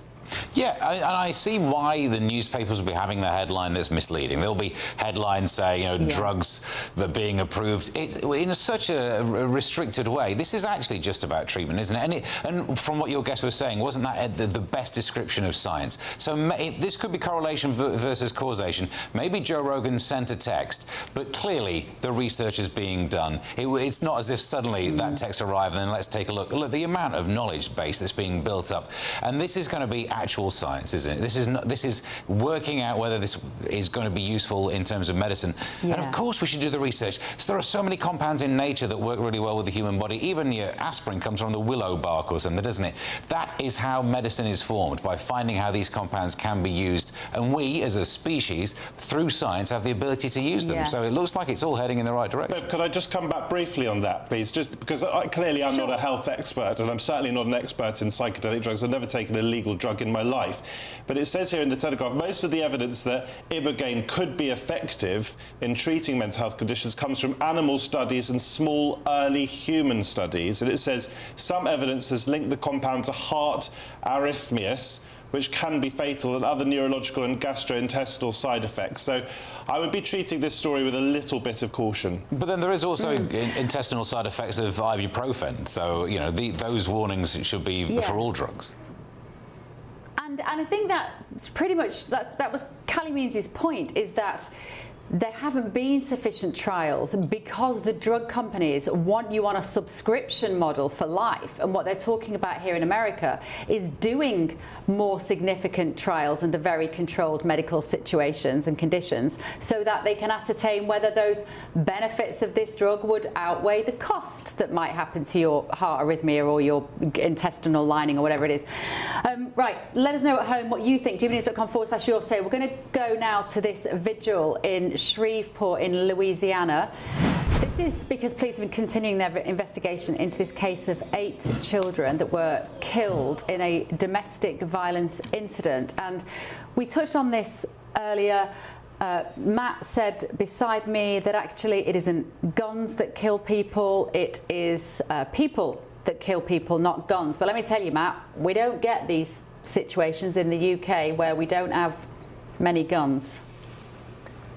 Well, look, I'll just tell you, I think, there's a big rush to blame guns for violence in the United States. And I have to tell you, I think that if you go to places like Chicago, Illinois, that has very strict gun laws compared to other states in the country, you have gun violence time and time again in places like Chicago. So, look, in the end, I think we have to get to the root cause here. And it really is, in my view, in many cases, mental health. And that's why I am glad to see that we are taking on issues like that under President Trump's administration through things like psychedelics. But look, the truth is, you can blame guns all day long. It really is the people behind the trigger that you have to focus in on. And in many cases, we have not done enough, in my view, to try and see what we can do when it comes to mental health and see what we can do in terms of finding ways to figure out what is the root cause. That's where I think the focus needs to be on, instead of passing more laws when it comes to guns in this country. We've tried that route, passing law after law when it comes to guns in this country. I think the different route we should try and much of that's what this administration is doing under President Trump, is find out how can we tackle issues like mental health in this country, so hopefully we can stop horrific acts like we saw in Louisiana. Let me go to London on this. Matt, what do you think? Is it about guns or is it people that kill people? No, look, that rather angered me, what Matt said earlier about it's not guns that kill people, it's people that kill people. As Steve was saying to me, it's people with guns that kill people. And in the case of the United States of America, according to the Pew Research Center, Bev, nearly 47,000 people died of gun-related injuries in the US in 2023, according to the latest available statistics. That is an absolutely shocking figure. And if you don't have the triggers, then whatever's going on behind the trigger, you can't pull the trigger. I mean, I think most of us probably in the country just do not get that element of American culture, and it may be impossible to turn that tide back. But when you see and hear the story in Louisiana, it just makes you think, if you're British at least, the insanity of gun rules in the United States. It really is one of the things that I consider often when I'm here, how fortunate we are, Laurie, in the UK, that we've never opened that Pandora's box to arm citizens. You can't put it back, though, here. It's done. You'll never get that back in the box here in America. So what do you do? How do you manage gun control? Is it, as Matt said, about managing mental health and then the lives will be saved inevitably? You can't say it's mental health until you've done a thorough investigation to even be able to determine that it has anything to do with mental health, which 9 times out of 10 it usually does, or there's some type of addictive behavior component that is attached to it. But as I was saying earlier, for domestic violence or women that are killed at the hands of their current or former partner, it's 1 in 3 women. So that is 3 women every single day here in the United States are killed at the hands of their former or current partner. It's 137 women a day globally, and that these numbers just are abhorrent. They should never even be more than 0. And so I think these are some numbers that we should also be focusing on at this time, because these can be prevented, but it also can be red flags when somebody is giving warning signs before they absolutely go about doing something, and 9 times out of 10 there are warning signs. So I want to see what those results, Sure. Let's see what when the investigation goes well, into play. that vigil is happening in Louisiana tonight, and hopefully there will be some answers will eventually come out of that investigation. Okay, moving on, folks. The Home Secretary, Shabana Mahmood, has blocked Valentina Gomez, not to be mistaken for Selena Gomez, she's a singer. This woman is an influencer, from entering Britain over extremism concerns. So she had been due to speak at a rally in London, but the Home Secretary withdrew her entry. The government says Britain supports free speech, but not the promotion of hatred or extremism. So this move follows pressure from politicians and campaigners amid concerns about her past remarks. We want to show you some. We're not sure what we can and can't show you. It's a little bit delicate, and I know that you as our audience are not easily offended, admittedly, but some people are, so we do have to be careful. Gomez has hit back on X, formerly Twitter, earlier today. Here's what she had to say. I'm gonna hop on a boat, get free luxury accommodation, deliver my beautiful speech, and if they dare to arrest me, I guarantee you that the White House will get involved. Because I'm not just coming with Jesus Christ, I'm coming with current and former soldiers of the United States military. And if they really want to deny my entry, well, they're just gonna have to stop the boats. Don't forget, England belongs to the English. See you all on May 16th. Well, it will be very interesting to see whether she does come over on a small boat and makes that happen. I just want to give some balance here, because I don't want to run the risk of glorifying this woman, because some of the things she says are abhorrent, and they just are racist by any definition. They are taking the religion of Islam and taking Muslim people and extrapolating that everything done by Muslim people or is bad, and that every Muslim has the potential to be bad. So let me have a look, show you what she said previously. So this tweet she put up, it said visa approved. I don't know if we're going to show you this. She said, see you on May the 16th in England. She said, Keir Starmer, here we go. Shabana Mahmood and the UK Home Office, you're only good at protecting the Muslim rape gangs. Try to arrest me and see what happens. English belongs to the English, not the Mohammeds. The community note then goes on to say the Home Office have now barred her from entering the UK. Now, that was the one we could show you because they are just racist. They just are. They are... I don't like the word Islamophobic. I don't think it covers the definition, but it is Islam hatred. There's no doubt about it. But does that mean that the government should have a right to ban her from coming here when what she's guilty of, Matt, let me come to you, are just vile words? This, Matt. Well, look, I think, you know... Oh, sorry, no, I forgot we've got two Matts. Let me come to you then, Sure, American no Matt. worries. I meant Matt Stadler, but go on, American Matt. Okay, yep, I'll just dive in here. You know, look, I think part of this is obviously comments that are racist or inappropriate in that nature, of course, should never be tolerated. But at the same time, is it up to the government to decide if someone can get into a country or not based on what they say? I mean, there is something called freedom of speech that we protect here in the United States, and it doesn't mean you're going to agree with what someone says all the time. And it doesn't mean what they say is always the right thing to say. But there is freedom of speech. There is that component that I think needs to be watched here. So, look, it comes down to, it's already been, frankly, an issue in the UK that many people have had about what role the government will play or not when it comes to censorship or other dynamics. But again, it goes without saying, people should not be saying things that are racist or inappropriate, that's uncalled for. And look, as it relates to the Muslim faith, not all people who follow the Muslim faith are violent or bad people. Obviously, that faith has been used over the years to incite people to commit violence, to drive people to commit violence. But it doesn't mean every single person who's following that faith is a bad person or a violent person. I think there needs to be holistic discussions around these things. Racist comments are never appropriate, but at the same time, the government deciding who can or cannot come into a country based on their comments, that's a slippery slope. And certainly here in the United States, we fight to protect freedom of speech, and that's a big fight right now taking shape. Steve Allen, I know you're a big proponent of free speech. Your thoughts on this? We've had Kanye West recently banned from coming. We had Eva Vladingerbrook, also politically right-leaning. She was banned from coming over to the UK. We've always done this. It's nothing new, but there seems to be quite a momentum behind it under this Labour government.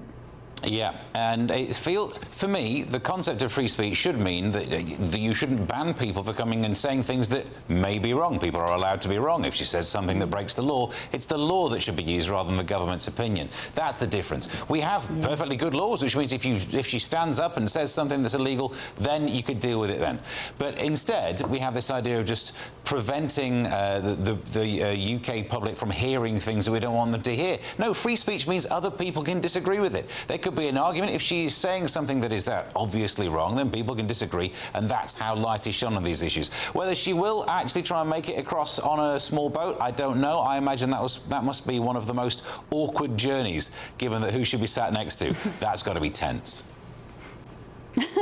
Matt Stadler, do you think she'll try and come over on a dinghy to prove her point, but should she be just allowed to fly here even though she's going to say things which will upset people? She won't be coming on a dinghy because it's an unbelievably dangerous and treacherous journey. I hear what Steve says about free speech. I disagree with it in that I believe that the Home Secretary should retain the right to keep extremists out of our country. I don't want radical Islamist preachers coming to British mosques and spreading poison, and I don't want anti-Muslim or anti-Islam extremist preachers such as this woman appears to be from what you've said coming to this country either. I don't want Kanye West in this country, a man who was selling T-shirts with swastikas on them last year, someone who apologised, I think, a couple of years ago to the Jewish community and then came out with more rancid, extreme anti-Semitism. I think these are important powers reserved by the Home Secretary. And I would just remind the other Matt that, as I understand it, under Trump, America is considering combing through people's social media history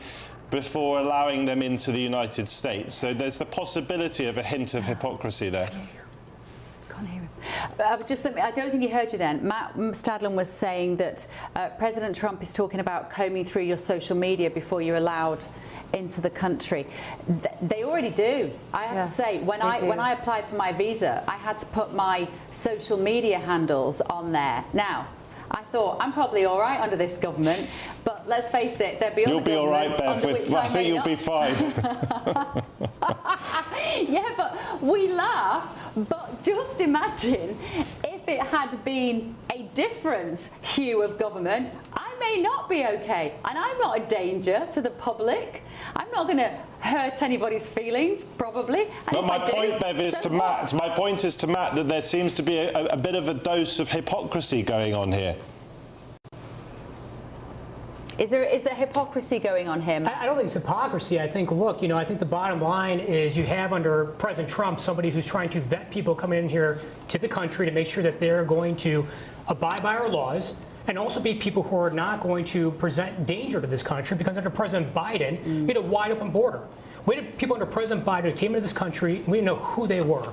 There's a stark difference between people coming to this country who may commit violence versus people who say things that you may disagree with, that I might disagree with, that may be completely inappropriate. But is that the threshold for saying they cannot come into a country? Freedom of speech matters, and that's been debated in the UK. It's something that's been debated, of course, here in the United States. In the United States, at least, freedom of speech has been at our core. And it means that even at times when people say things that you fundamentally disagree with, that you find to be very inappropriate, that I might find to be inappropriate, is that the threshold for not letting them in the country? I think it comes down to, are they going to be able to be somebody who can come to the country and be safe and secure here? Or are they committing violence or violent acts? That's what President Trump and his administration are doing. People who are coming to this country because we've had a problem under the 4 years of President Biden by allowing people in this country who we didn't know who they were. Oh, we're still doing that. Go on, Matt. I just wonder whether those powers are exactly as you suggest they might be, or whether they could bleed into saying we're not going to allow people who have spoken out against President Trump. That would worry me, because of course we want freedom of speech in the sense that we want to be able to criticise political leaders. What I would say about freedom of speech in Britain is it is not unfettered. So, for example, you are not allowed to incite racial violence. It's not just about committing the violence, you're not allowed to incite it. And where the Home Secretary thinks that there is a risk of that sort of thing, then just like you're saying, she doesn't want people who are likely or who may very well break our laws coming into our country in the first place. What do you think about this, Laurie? Because you're on the left here politically, but you are an advocate of free speech. I see it all the time in this studio. It never fails to amaze me that free speech is agreed upon as a fundamental right from everybody from every particular angle. But your thoughts on this? Should this woman be allowed to come to the UK?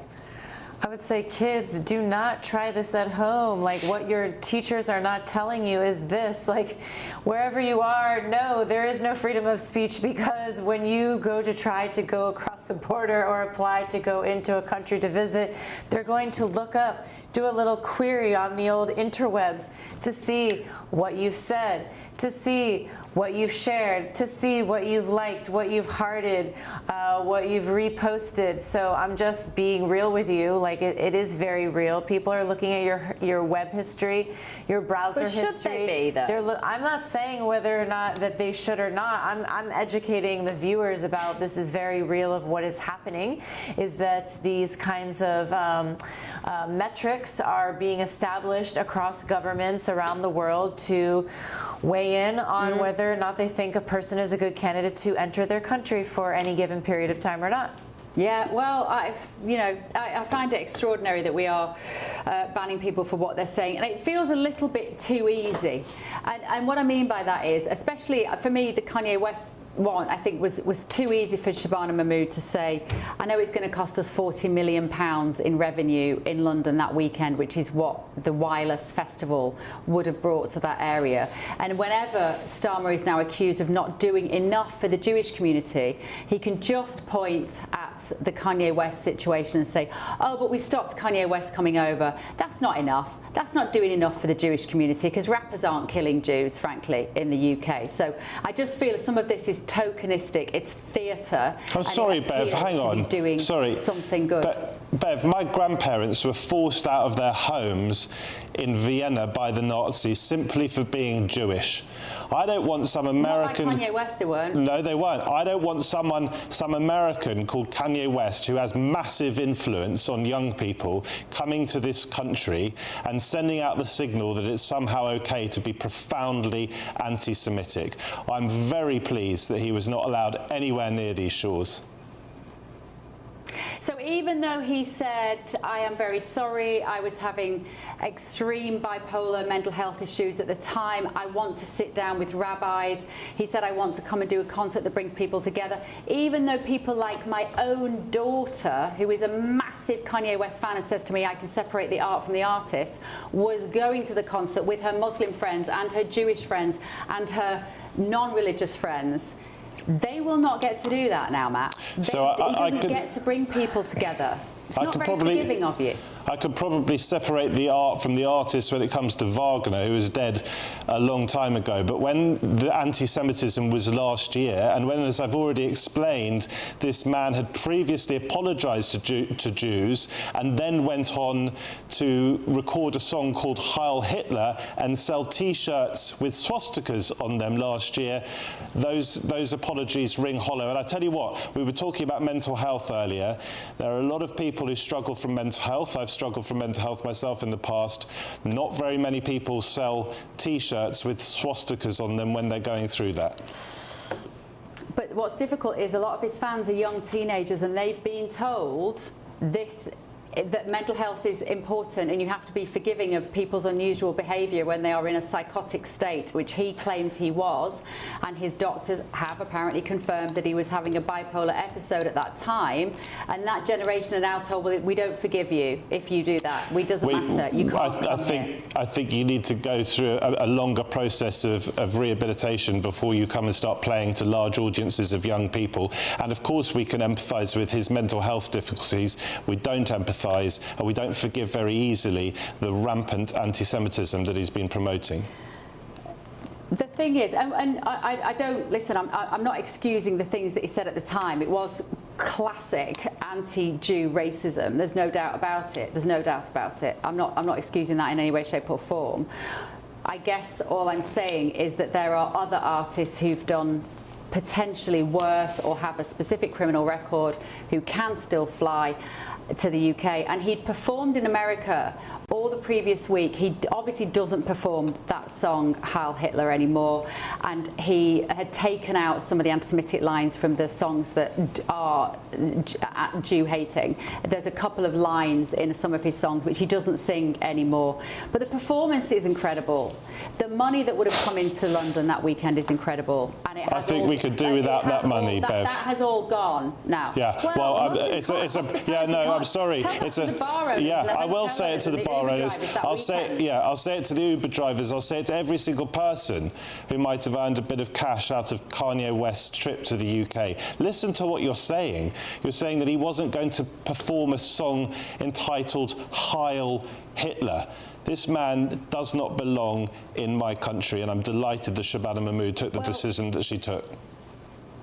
There would have been, obviously the whole festival got cancelled and we need to move on a bit, but there would have also been a lot of artists performing on that stage that weekend that say the most repugnant things about women, the most repugnant things about violence, and women aren't standing up to say these individuals aren't allowed to perform in our capital city. So, you know, I think it's for me, I just think the government should not be stopping. I'm profoundly against violent lyrics against women, obviously. And if a rapper wants to come to this country who is promoting violence against women, then I would call on the Home Secretary to consider banning them as well. Well, there'd be nobody performing at Wireless Festival, let me tell you. Right, moving on now. We want to talk about this story because the government has confirmed that it will introduce a legal ban on smartphones in schools in England. So ministers are apparently planning to amend the Children's Wellbeing in Schools Bill, creating a clear requirement for schools to be phone-free during the day. And officials are saying that most schools already enforce this ban, but this will give the rules legal force with compliance monitored by Ofsted. Opposition parties have welcomed the move, though some education leaders say it may change little in practice without extra support from schools.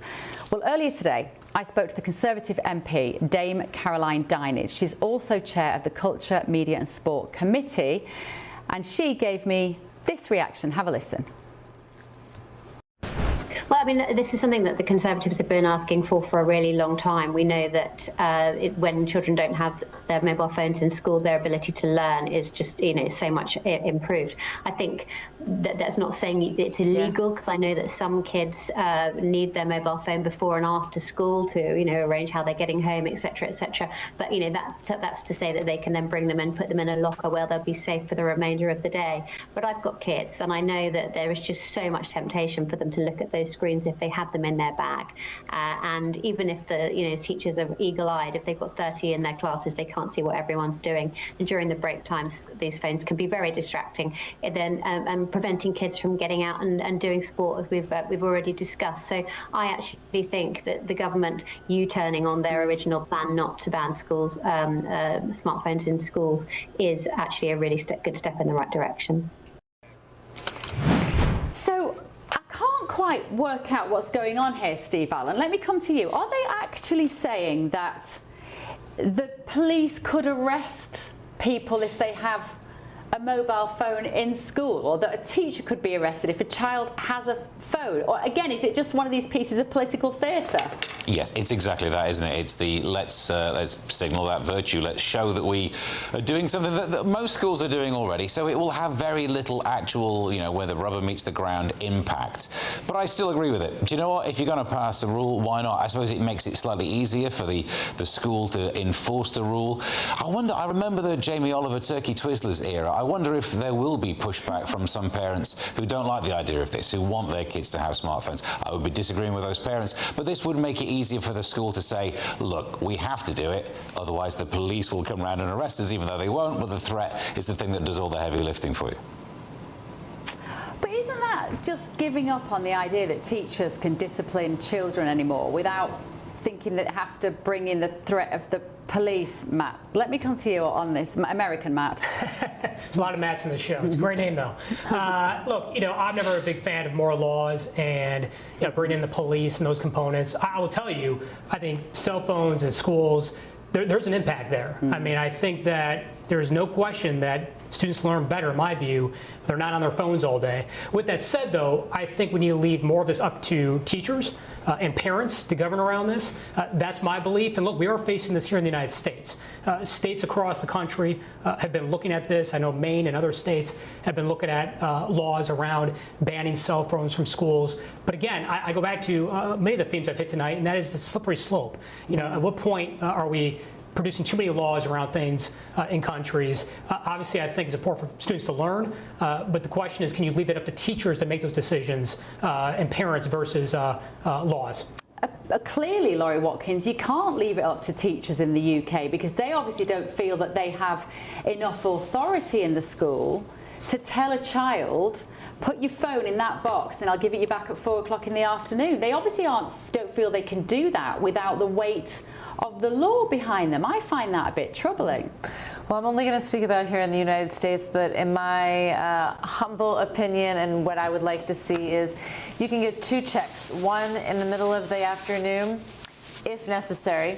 Like you have to have like a permission slip signed already. Yeah. And then you can see it after the bell rings at the end of the day for your pickups and whatnot. Other than that, it's in a locked envelope. You don't need to see it. I really don't give a hoot. What you think you need to see, your parents, everyone involved is also aware that you don't need it until those designated hours. And if not, then nobody else should have access or need you during those other peak hours, because you are a child, and we need to remind everyone of that every single day. And you need your childhood to stay intact, for you to have that for your developmental, the positivity you need in your life in order to stay as grounded as possible. Matt, what do you make of this with becoming law that the children can't have their phones in school? As a parent of young children who are about to go into the school system, I'm delighted because I think that the harm that phones do, particularly social media, is just off the scale. Both in terms of distraction from study, but also in terms of bullying and access to harmful material. Look, I don't think the police are going to be getting involved in any of this, but the fact that it will be underpinned by statute in these English schools, I mean, this is happening apparently across English schools really de facto anyway, but the fact that it is going to be underpinned by statute just helps, as Steve was saying, helps the school to make the case to parents who might be disagreeing with any element of it. I wonder though, does it mean, Steve, that you might get parents who would get a text message from their kid at lunchtime, the parent rings the police, you've got to go and knock on my teacher's, the head teacher at my kid's school, because my child's got their phone, because they're so angry with the school that they aren't policing the tech. Is that a potential scenario? It's not really a potential scenario. Hey guys, I think a new job has been created. Which is what? I don't think you have to worry about it. A new person's going to field and triage all of these kinds of calls for the kids. The phone's going to be ringing off the hook, Steve. Our police don't even turn up to shoplifting, so I wouldn't worry about them turning up to reports of a school kid having a phone. Don't worry about that. But I think there's something about the fact that this could be incredibly, I just feel like society is getting full of many more ways to divide people all the time. And I feel like this could be one of those ways where the police end up being weaponised against teachers, on behalf of parents, on behalf of kids. Can't we just deal with this without the police being involved, Steve? Everyone makes everything so much harder than it's supposed to be. Go on, Steve. But then the idea of having this down to the discretion of the school, no, we actually don't want the odd school that has a policy that lets kids have their phones.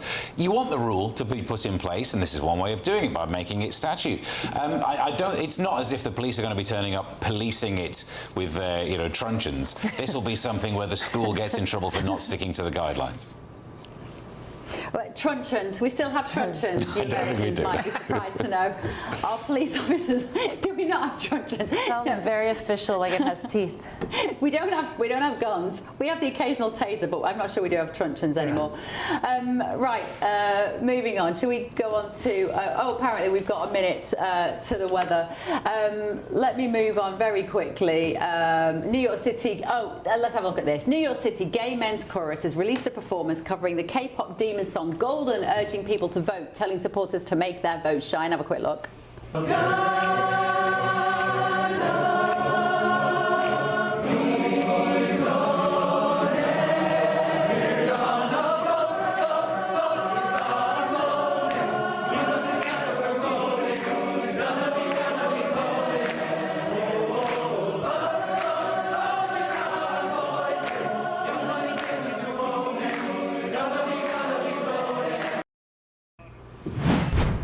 Now, Laurie Watkins, that was parodied on social media for saying it was all Democrats. They weren't necessarily all Democrats, but they were all gay, LGBTQ, as far as we know. I don't care what it was, I loved it because it was all about voting, getting out and vote. Today, clouds overhead, total zen within. Boxed Solar sponsors the weather on GB News. Hello, very good day to you. This is your latest GB News weather update coming to you from the Met Office. For many, it is going to be another largely fine day. Plenty of sunshine on offer. Just watch out for some strong winds in the southwest. And there is a bit of rain around this morning across some parts of southern Scotland, northern England, also across Northern Ireland. A few spots of light drizzly rain as we go towards lunchtime. Otherwise, lots of dry weather, lots of blue sky. And with that sunshine then, it's going to feel pretty warm for most of us. A little bit fresher towards North Sea coastal parts, the winds coming in from here. Elsewhere, many places getting into low to mid-teens Celsius.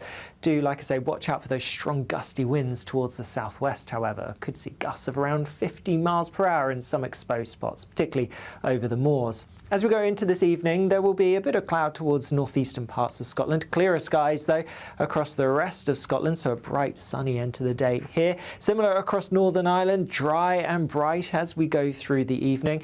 Across much of England and Wales, it's also going to be bright and fine. Still those strong winds to watch out for, particularly towards the southwest, but across some southern coastal parts, it will be quite gusty here as well. Then overnight, more cloud across the far northeast of Scotland is going to encroach a little bit further southwest, so pushing across eastern parts of Scotland, some southern areas, and perhaps a little bit into England as well. Could be some low clouds, some murkiness, some mist, some fog, but elsewhere many places, yes, staying dry and clear skies, allowing temperatures to take a bit of a drop. Could be a touch of frost in some prone spots. Now, some of that low cloud towards the northeast could take quite a while to clear as we go through tomorrow, but most places will have another largely fine day. Plenty of blue sky on offer yet again. Still strong gusty winds, though, towards the southwest. Cloud building here and a bit of rain perhaps towards the Isles of Scilly and maybe the tip of Cornwall as well. Temperatures similar to today, so mid-teens for many of us, always feeling cooler where we have some strong winds. Bye-bye. Today, clouds overhead. Total zen within. Boxed Solar sponsors the weather on GB News. Britain deserves a newsroom that puts the facts and your voice first. Well, and that's what you get on GB News. Lively debates, lively conversation. And we're not afraid to hold power to account. And each other. So join me, Andrew Pearce. And me, Miriam Gates, for Britain's Newsroom, weekdays from 9:30 on GB News. Bold. They are under no illusion. Ray. Are you a human trafficker? Boundless. I've had enough of the nonsense, and I'm not afraid to say it. Don't get this on the BBC. Every weeknight, I tear through the headlines. The smell of gasoline. Should we be worried about it? From Westminster madness to cultural war chaos. What I'm going to do now, they are throwing things out the car as we speak. Get ready, Britain. Here we go. Patrick Christie's tonight, weeknights from 9 p.m, only on GB News, Britain's news channel. From the school run to the home run, watch a new show for all of Britain. So he can say whatever he wants. A straight talking show where all voices are heard. And, you know, when are we going to stop talking about smashing the gangs and actually do it? With the stories that matter from every part of our country. There's a bit of a crash landing there for your Chancellor. Bold, fearless and standing up for you. That's me, Martin Daubney, 3 p.m. till 6 p.m, weekdays, here only on GB News. The People's Channel, Britain's news channel. From court mornings to warm family brunches, from football to tennis in the car, in the kitchen. GB News Breakfast is there with the stories you need and the conversations that matter. Anyway, let's talk business. Well, it has been a historic night in British politics. It's astonishing, isn't it? We're here again to start your day just right. GB News Breakfast. Every morning from 6 a.m. Only on GB News. Britain's news channel. Westminster's full of talk, but out here, it's the real world. Am I allowed to talk now? No, that's it. This is where it matters, real people and real lives. That's what politics is all about. In fact, has Trump made a good start? No. Straight answers, no spin, and just a couple of pints. How many fingers have I got up? About 10. So join me for Lee Anderson's Real World every Friday at 7 p.m, only on GB News. The People's Channel, Britain's news channel. Westminster, the ultimate clique. And you're fighting like rats in a sack. But here on the Camilla Tominey Show, we ask the questions the establishment media is too scared to ask. OK, let me ask you a straight question, because I know you're a straight-talking politician. Whether it's net zero, illegal immigration or law and order, nothing is off limits. You had the power then. Yeah, as I and say, now you've lost it. That's the Camilla Tominey Show, a politics show that's fearless. But no, let me finish my question if you don't mind, because it is my show. Sundays at 9:30, only on GB News, the People's Channel, Britain's news channel.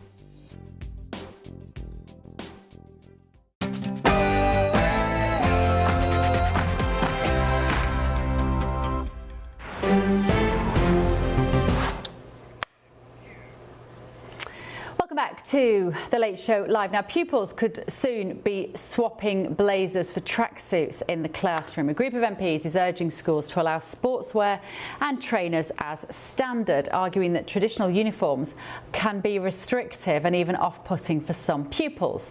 The report claims that looser rules would boost participation in sport, particularly among girls, and make schools more inclusive. Well, earlier today, I spoke to Dame Caroline Dinenage, the Tory chairperson of the Culture, Media and Sport Committee, which commissioned the report. Here it is.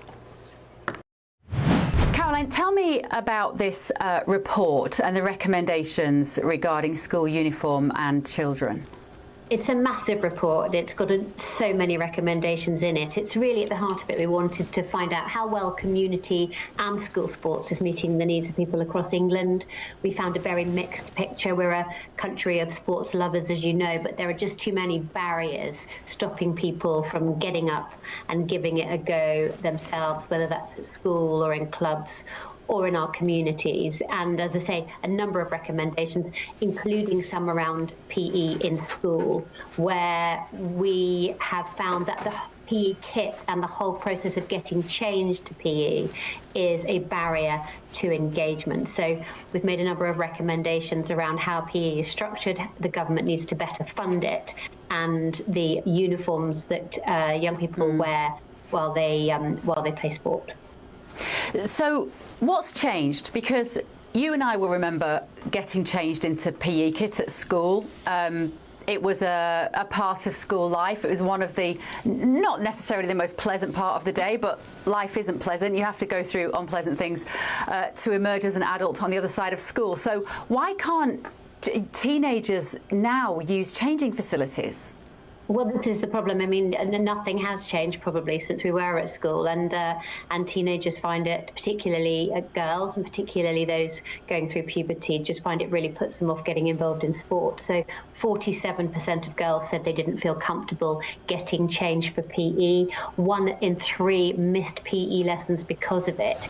And a Sky News report said that 15% of girls had actually skipped the day of school because of it. That's 2 million hours of teaching lost to avoid PE lessons, and that obviously has a long-term impact on their health and well-being, but actually also their education. And if you're not engaging them in sport and well-being when they're at school, you know, it's not generating a lifelong love of things which will keep them healthy and keep them active as they go through life. But isn't it the case, though, that we got changed at school? And why now do children, because that is what they are, even if they're teenagers, why do they have a right to say to schools, I don't want to get changed? And surely the adults in the room, the teachers, have to turn around and say, you've got to get changed, you've got to do sport, it's good for you, we need to get changed, you need to then shower or whatever, put your clothes back on again and go back to the classroom. I'm not sure what's changed culturally, socially, that we have to accommodate children that no longer want to participate. Well, I think that children have always not participated in school sports. I don't know if you remember. I mean, it was a long time ago since I was at school, but that, you know, there were girls who would particularly skip PE or sometimes miss the day at school because they hated it so much. Nothing's changed. And what we're saying is there are some ways around it. So, you know, during the pandemic, my kids, on the day that they had sports, were allowed to go into school in their sports kit so that they didn't have to get changed. The schools have the flexibility to do that. And so what we're saying is that schools should be able to use that flexibility where they want to. So one of the, because you're right about kids not doing enough sport, I totally agree with you on that.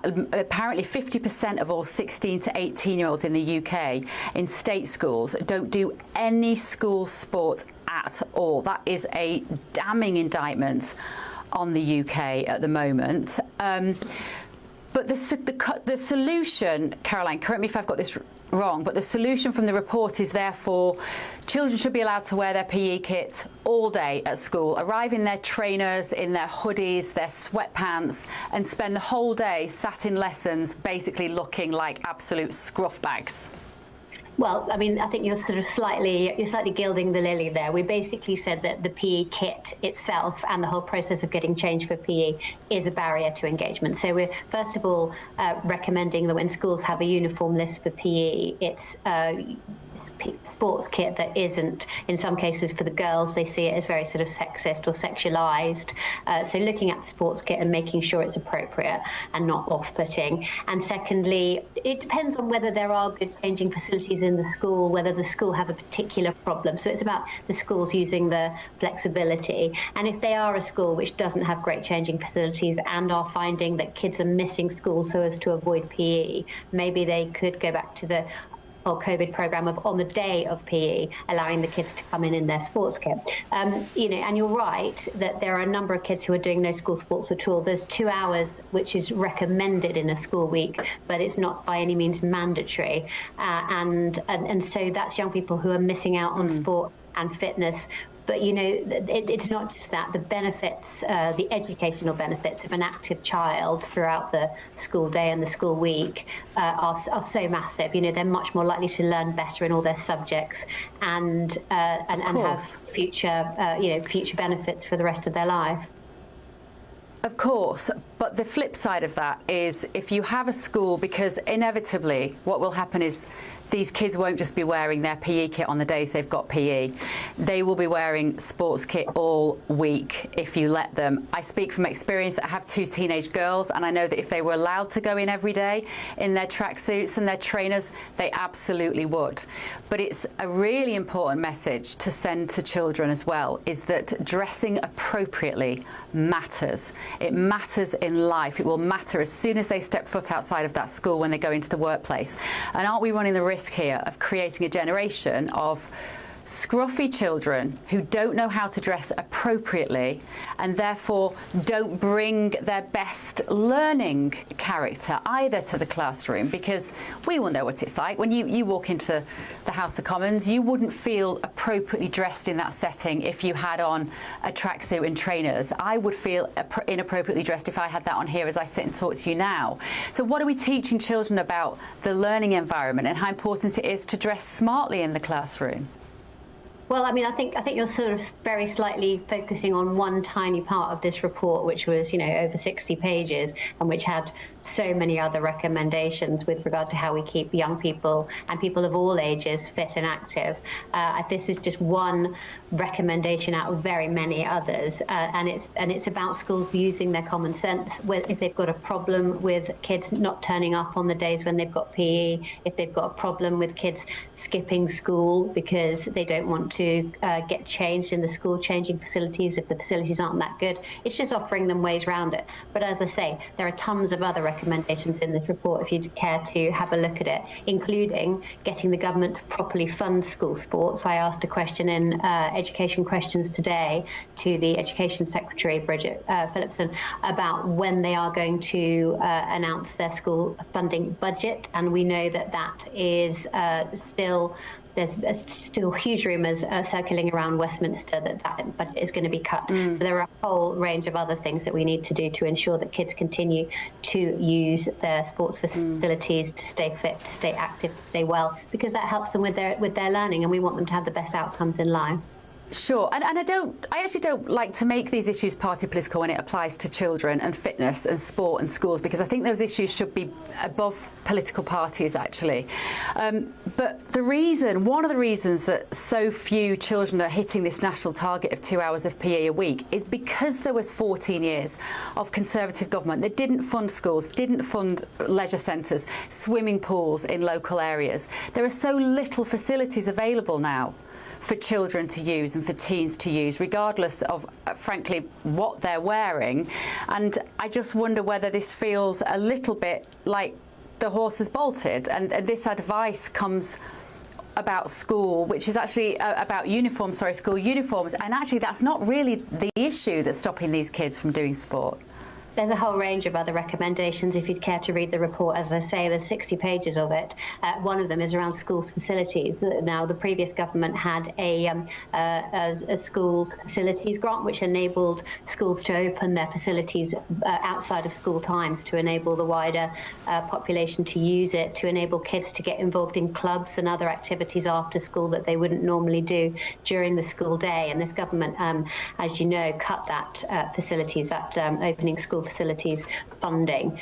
So, you know, there are a number of other things which we can, which we've recommended, which from all ages, actually, not just for school kids, but actually all ages of people, to help get them fit and active and make a real difference. And this is not just for people's own health and well-being. You know, that Sport England told us that for every £1 invested in community sport and physical activity, it generates more than £4 in social and economic value.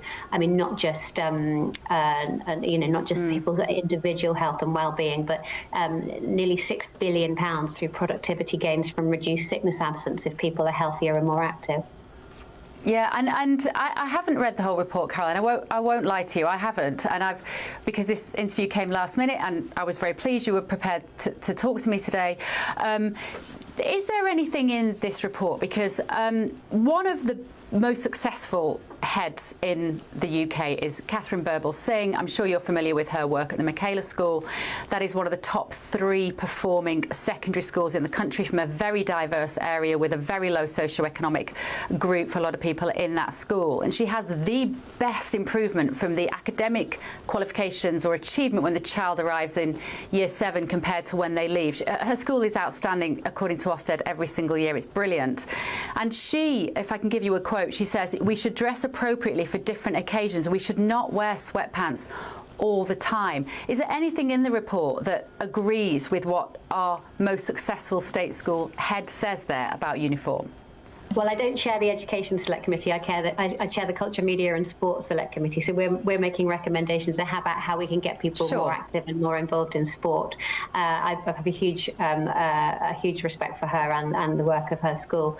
And there's a number of recommendations around schools' facilities, how we get kids more active. At no point in the report does it say that kids should go to school dressed in their tracksuits and their trainers. Incidentally, it just says that schools should make sure that uniforms are enable kids to be able to move and enable them to make the most of their day. But it also has a range of other recommendations, everything from reducing the number of no ball games signs in housing developments and public areas, right the way through to scrapping the 3 p.m. Saturday television blackout for televised football matches, so that women's football can be televised on our free-to-air TV. Dame Caroline Danish talking to me earlier today from the Department of Media, Culture and Sport, of course. I'm still joined in the studio by former Obama policy advisor Laurie Watkins and former Chief of Staff to Marco Rubio, Matt Terrell, and in London, political commentator Matt Stadland and GBNews contributor and comedian Steve N. Allen. Who would like to talk about this issue? Let me ask our British panel here. Matt, did you think I was being a bit kind of outdated by suggesting that children should still wear uniform and not just joggers and hoodies all day at school? Because if you let them, they'd love to go to school dressed like that. I could see that Caroline Dinenage was getting a little frustrated, Bev, that you were hammering that particular question quite as hard as you were when there was a 60-page report. Look, it sounds from what Caroline was saying is there's a lot of really good stuff in that report, and you and I would both celebrate attempts by politicians to get our children more active than they are. This plugs in, doesn't it, a little bit to the conversation we were having earlier about healthy eating in America. I couldn't quite work out on this very specific point about tracksuits in classrooms. If you do then go and do your sport in your tracksuit bottoms and you sweat, well, what happens next? Do you go back into the classroom and be a bit sweaty and smelly? I don't know. So, I do take your point about the importance of for children to learn that there is appropriate dressing for different settings. I mean, actually, I've got a Chanel tie on, but I've got a jumper on, and perhaps I'm a little underdressed this evening. My wife, who is a dyed-in-the-wool Tory, insists that, particularly whenever I come on GB News, because people assume I'm going to be a scruffy lefty, that I dress smartly, which is why I have a jacket normally. I do think it matters how people dress. My cricket teacher at school said the first thing you can get right is your kit. If you turn up looking the part, that is a step in the right direction. So I have some sympathy for what you're saying, Bev, but also what Caroline was saying about body concern amongst children. That is an important thing to take on board, and the more we can get young people doing sport, the better. Yeah. We've all clearly got the navy blue or dark blue memo this evening as well, if you're listening on the radio. We're all coordinated beautifully. Laurie's in black, but it's okay, works with the palette, Laurie, we'll let you off. Steve, you're always a very smart man, and as Matt said, unfortunately, that 66-page report today, up against the clock, we only really had time to talk to Caroline Dinage about that one issue. That, interestingly though, is the one issue that the newspapers have picked up on. That's the one the papers are going with. This idea that standards are being lowered and kids are going to be sitting around on corridors in tracksuits and hoodies.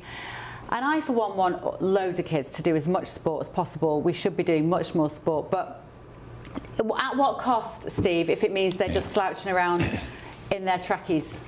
That's the thing, isn't it? She made the point that she doesn't sit on the Education Select Committee, that she's culture, media and sport, and that's almost the problem here. This is simply trying to improve one metric, kids doing sport, but what's the cost in terms of the education side of it? Now, I will admit, the schools I went to when I was growing up, we were northern and poor, and my parents sent both me and my two sisters to the schools that didn't have uniforms, so I never wore a school uniform, and I don't think it did me well. I know, it was the weird schools, so until I wasn't even a grown, I didn't know how to tie a tie until I was 19, right? We were poor. I'm not going to sound like some northern comedian, but I think I missed out on something there that I've actually now ended up growing up and realising there is something to be gained from having that sense of discipline, or at least wearing a uniform that is appropriate to it. If the biggest challenge in your life is getting changed, I'm not sure you're really going to be ready for what actual life is like. And that's one of the things that school can teach you, can't it? Yeah. Exactly, and that was the point I was trying to make when she was saying, you know, well, girls now they're going through puberty and they do. I'm like, well, we've always done that, and you know, the cold showers and the humiliation of changing rooms. A lot of life, Laurie Watkins, is humiliating. Frankly, bring on more humiliation, I say. We need more wardrobe changes, in my opinion, to go back to those days. What people are wearing. You all, I don't know what the verdict will be about this. Please don't come for me. Please don't.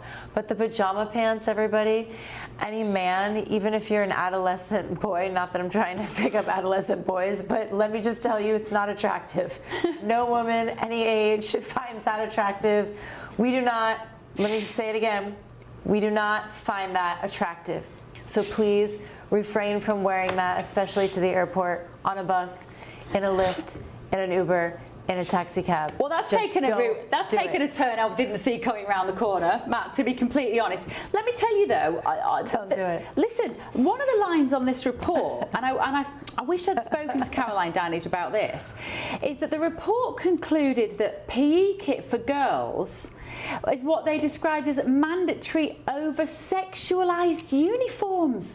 Why is anybody looking at girls' school uniform, Matt, and considering it sexualised? It just should be functional. It might be short, but that's necessary to run around a netball court. Yeah, I'm gotta be honest with you, I'm totally shocked that this is even an issue being discussed. I mean, the truth is, a school uniform is a school uniform. They've been around for decades, and they're not meant to be super comfortable. You know, in life, you can't always be super comfortable. You need to test yourself. You need to make yourself in uncomfortable places at times, and if that means wearing a school uniform, that's the case. And I think it goes back to, as said earlier here, lowering the bar. You know, I feel as though we are doing this time and again through this next generation coming up, where we just seem to be lowering the bar and lowering the bar even further. And you can't tell me that there's a correlation between wearing a tracksuit all day and then doing sports. I mean, the truth is, there isn't, in my view. I don't need to be a scientist to figure that one out. And look, the truth is, you had, when I was growing up at least, an hour for gym most days. You know, you changed, you went, did gym, and then you're done. And so that, you know, I think we need to stay with basics here is my point. Stay with basics. And for any of those kids that are still awake that are watching this show, I'm wearing my work uniform, everyone, but what you can't see is that I've got my Chuck Taylors on, Converse, okay? So never let anyone tell you that you can't still bring flair and style to your work uniform. Again, I was slightly worried where that was going to go. I can't lie. I wasn't sure what we were going to get shown at that point. The national target in the UK, American guess, is 2 hours per week of PE for 16 to 18-year-olds. And get this blows my mind. How does it? 50% of all 16 to 18-year-olds in the UK in state schools, not private schools, do no school sport at all. 16 to 18-year-olds. 50% of them, Steve Allen, are doing nothing. No wonder we're all fat and dying young. Yeah, it's not been prioritised, has it? And selling off playgrounds, you know, those sports fields didn't help. But yeah, I mean, what you need is, instead of changing it so that people can just wear the same outfit all day, you actually need to maybe invest in the sports equipment and places to change. Get people doing sport. I think, Bev, doing sport at school, getting sporty early is really, really key, I would have thought, because it gets you into the right sort of patterns. It's like healthy eating. What we eat as children really matters because it prepares you for your adulthood. And actually there is some force I accept in what you were saying about wearing the appropriate clothes in lessons as well. But at the same time, I have a little bit of sympathy for what Caroline was saying. Something I think that's worth pointing out, given that we were talking about social media and phones earlier, and I don't know whether you've noticed this as well, Steve, and whether you noticed this when you're back home in London, Bev, and whether you guys have it in America, but there seems to me, it might be a sort of Instagram culture where with men, and I'm happily married to a woman, but I sort of compare myself to other men still, even at the ripe old age of 46. There seems to be a culture in England at the moment, in Britain, of like men really buffing up and getting fit in gyms and on these bars. What are they, calisthenics, where I go and do my pull-ups when I'm after I've dropped my child off at nursery. This is a really big thing, and although there's a lot of body shaming, no doubt, on social media, there's like hate on it at all. No complaints from me. I just think we're getting fitter. I think we're getting fitter, hotter. And your algorithm is reading you, Matt. Your algorithm is reading your mind. Remember, we're not getting that content, mate. Pipe down, man. Pipe down. What are you getting, Steve Allen? Are you getting that material, Steve, to go and do chin-ups? No, I'm a few years older, so I'm just getting material about drugs to increase my testosterone. So it'll happen, don't worry, it'll happen to you. Again, I wasn't sure where that sentence was going to go, what you were being suggested as drugs that you might need at your age. Right, should we do a massive... It's a late show, you never know where we're going to go. I know, well, listen, we have to do a massive gear shift now, and I'm glad we're going to talk about Iran, actually, because you have been in Islamabad, haven't you, Laurie? Because let's bring you up to speed. We've got some latest lines from Iran. President Trump is saying that the ceasefire with Iran will end on Wednesday evening, and it is highly unlikely to be extended. This is the American Vice President J.D. Vance is expected to head to Islamabad with a top diplomatic team, including Steve Witkoff and Jared Kushner, as the ceasefire deadline looms. But Iran says that it has no plans to re-engage in talks for now. Meanwhile, Israeli Prime Minister Benjamin Netanyahu has said, "We have not yet finished the task."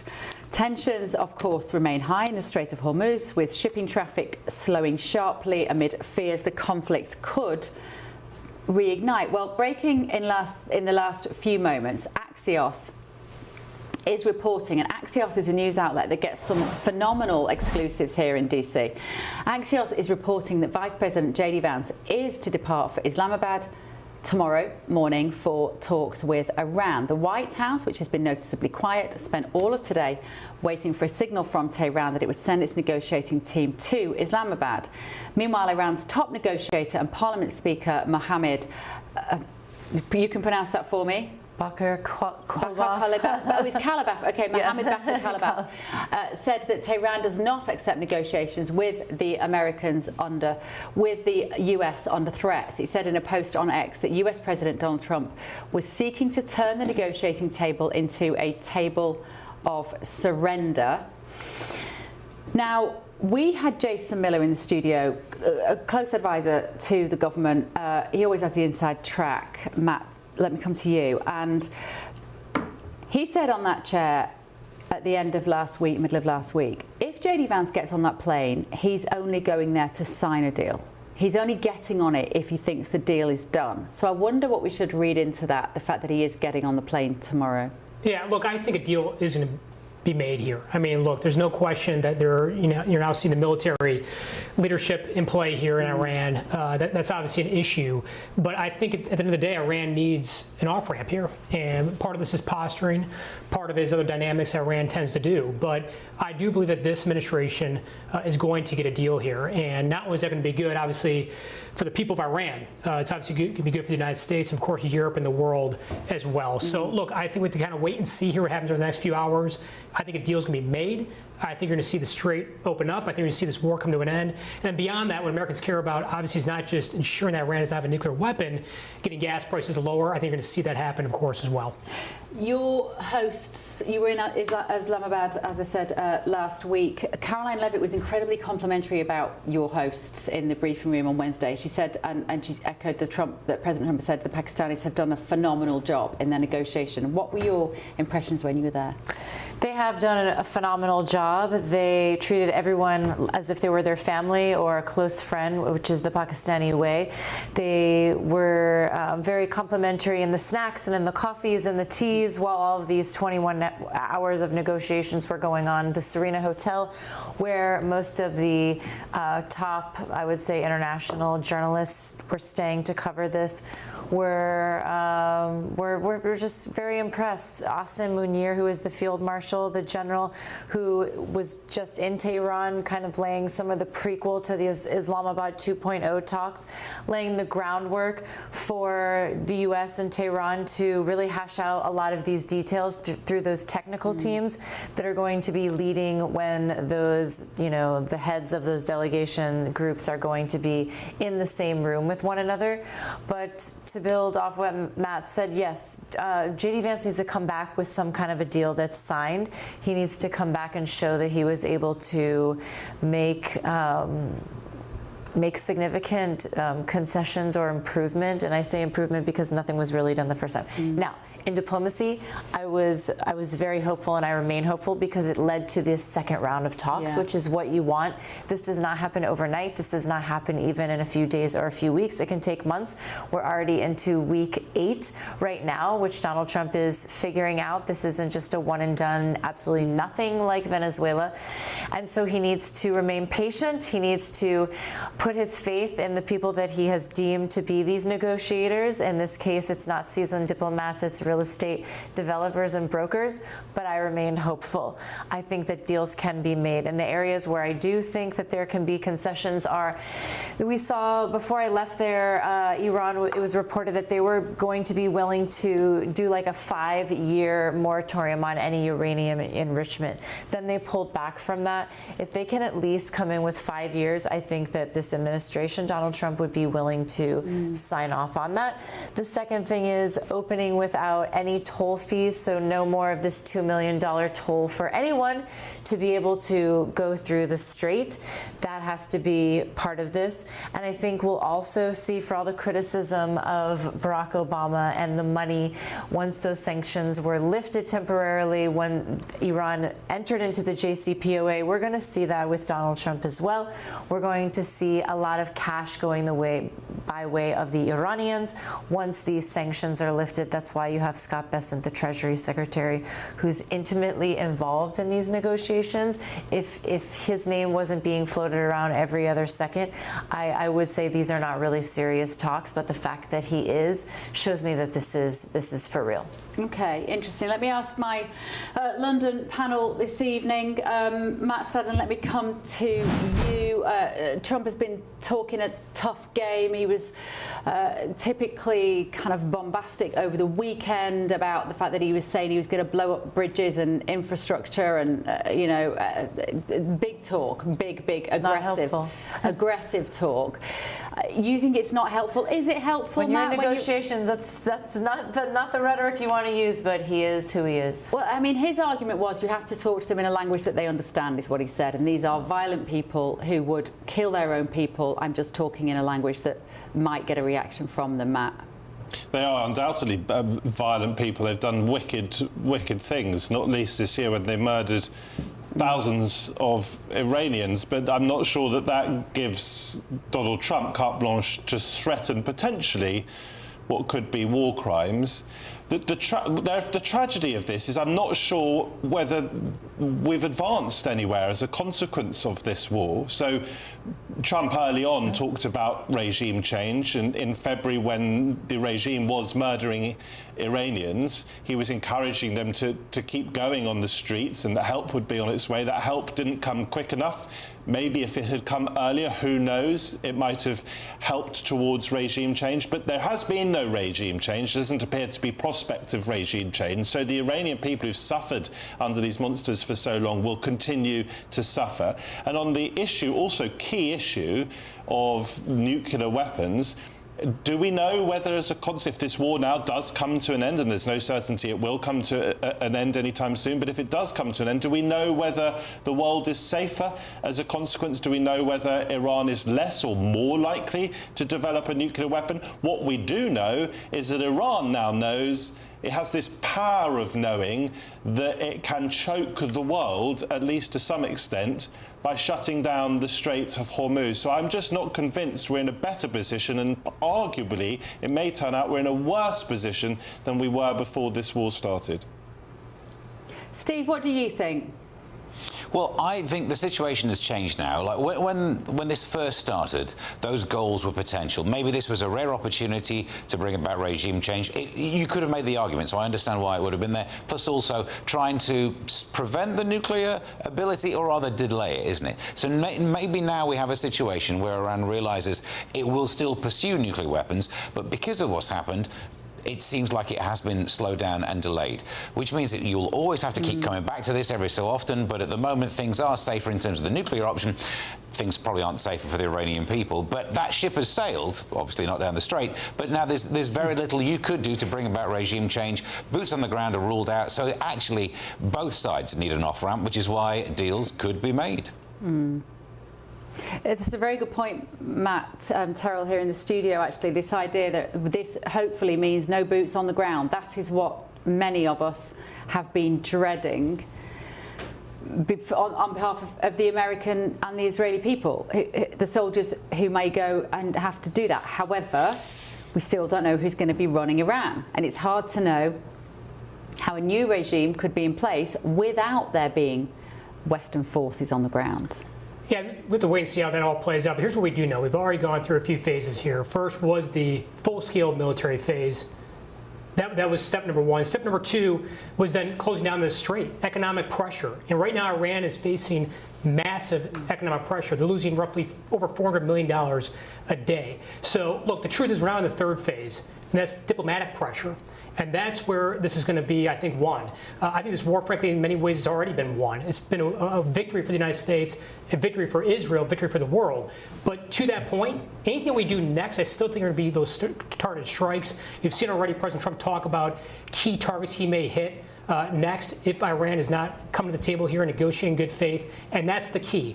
They have to negotiate in good faith. Time and again, we've seen Iran choose not to negotiate in good faith with the United States, in many cases lying, not telling the truth. They need to come to the table now to reach the best deal they're going to get. They can do this one of two ways, the easy way or the hard way.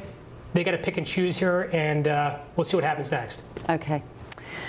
All right. Thank you, guys. Now, weather. Here it is.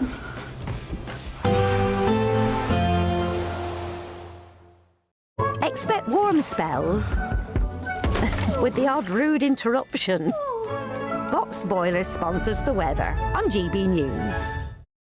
Hello, very good day to you. This is your latest GB News weather update coming to you from the Met Office. For many, it is going to be another largely fine day. Plenty of sunshine on offer. Just watch out for some strong winds in the southwest. And there is a bit of rain around this morning across some parts of southern Scotland, northern England, also across Northern Ireland. A few spots of light drizzly rain as we go towards lunchtime. Otherwise, lots of dry weather, lots of blue sky. And with that sunshine then, it's going to feel pretty warm for most of us. A little bit fresher towards North Sea coastal parts, the winds coming in from here. Elsewhere, many places getting into low to mid-teens Celsius.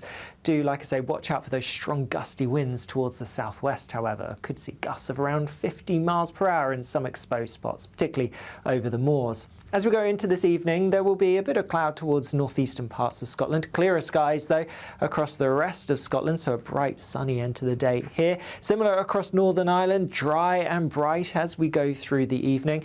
Across across much of England and Wales, it's also going to be bright and fine. Still those strong winds to watch out for, particularly towards the southwest, but across some southern coastal parts it will be quite gusty here as well. Then overnight, more cloud across the far northeast of Scotland is going to encroach a little bit further southwest, so pushing across eastern parts of Scotland, some southern areas, and perhaps a little bit into England as well. Could be some low clouds, some murkiness, some mist, some fog, but elsewhere many places, yes, staying dry and clear skies, allowing temperatures to take a bit of a drop. Could be a touch of frost in some prone spots. Now, some of that low cloud towards the northeast could take quite a while to clear as we go through tomorrow, but most places will have another largely fine day. Plenty of blue sky on offer yet again. Still strong gusty winds, though, towards the southwest. Cloud building here and a bit of rain perhaps towards the Isles of Scilly and maybe the tip of Cornwall as well.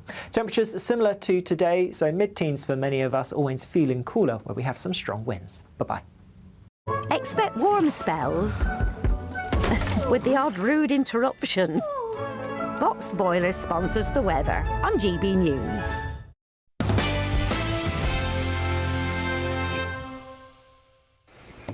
Welcome back to The Late Show Live. Now, a landmark bill creating a smoke-free generation has cleared Parliament, meaning that anyone born after 2008 will never legally be able to buy tobacco products, including cigarettes. So ministers say it's one of the biggest public health interventions in decades, designed to cut NHS pressure and save lives. But critics warn that it could hit retailers and question whether education, not legislation, is a better way to stop people smoking. Let's talk now to psychotherapist and adjunct professor at Florida Atlantic University, John Pools. John, thank you very much for joining us. So, what is the psychology behind smoking? And can you literally train human beings out of doing so because you change the law so that they are never old enough to buy a cigarette? Well, thank you for having me tonight. I mean, the short answer to that is no, you can't train someone out of it completely. What we have seen is generational huge decreases over many decades with smoking in general. However, this smoking ban in particular is the most aggressive health strategy I've ever seen and really creates a generational prohibition in many ways. And why is that a bad thing, John? So the first thing I'll say is that smoking's not good.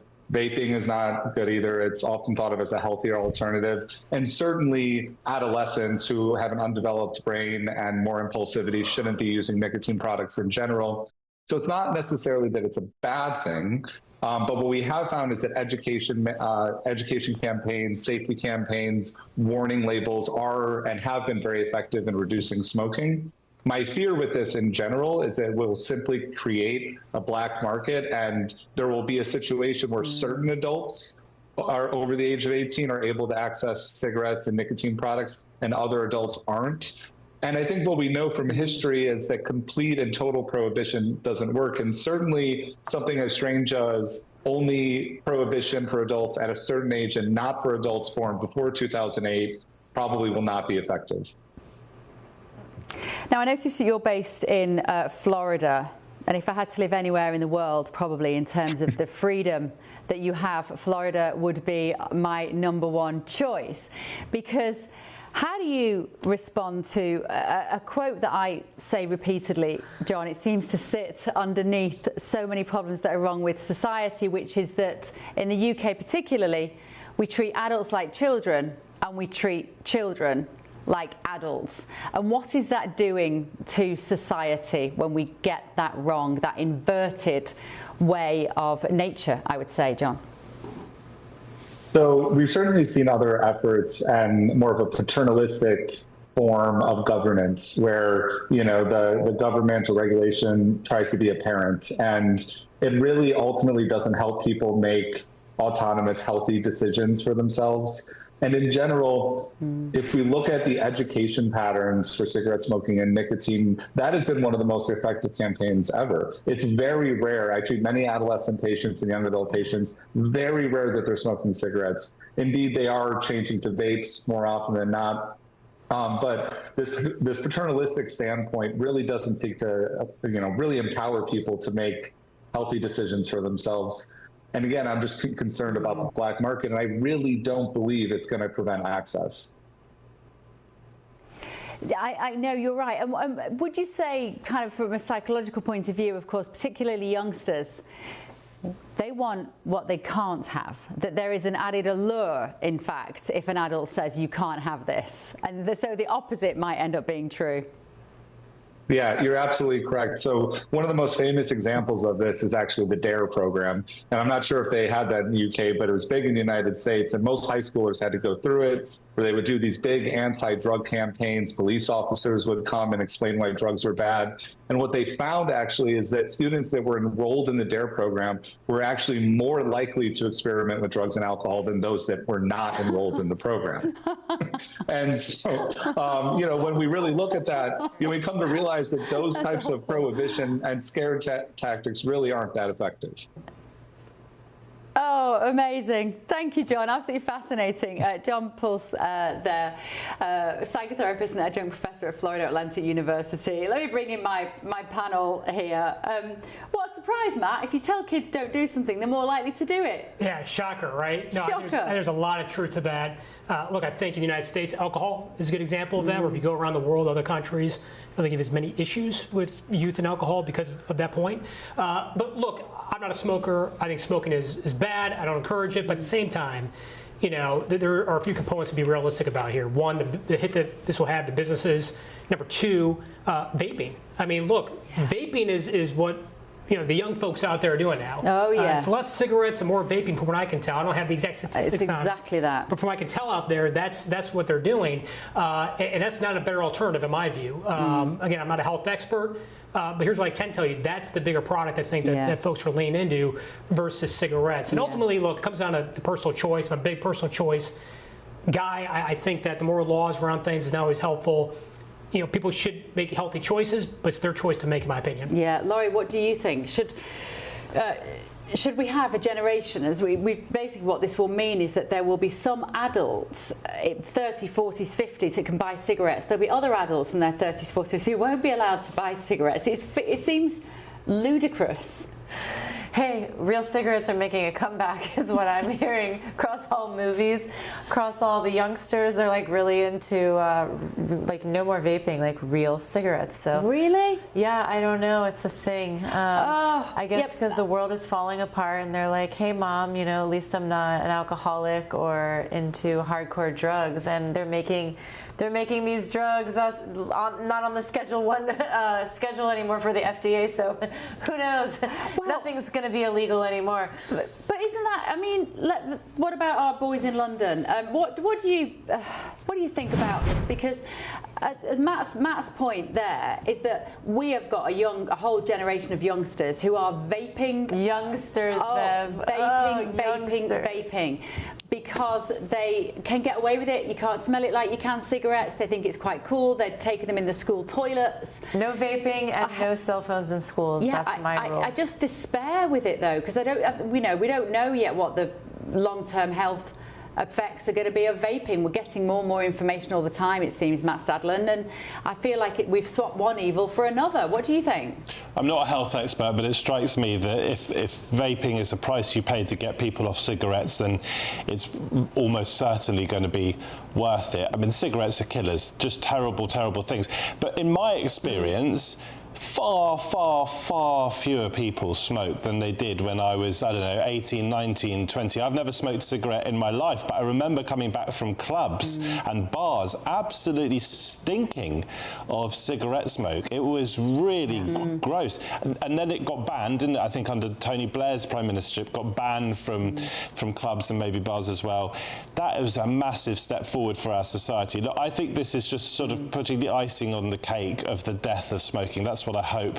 Anyway, it is an interesting point you make, Bev, actually, philosophically, that there will be, in a sense, a two-tier citizenship, that some adults in Britain will be able to smoke and some not. But I think that's a small price to pay.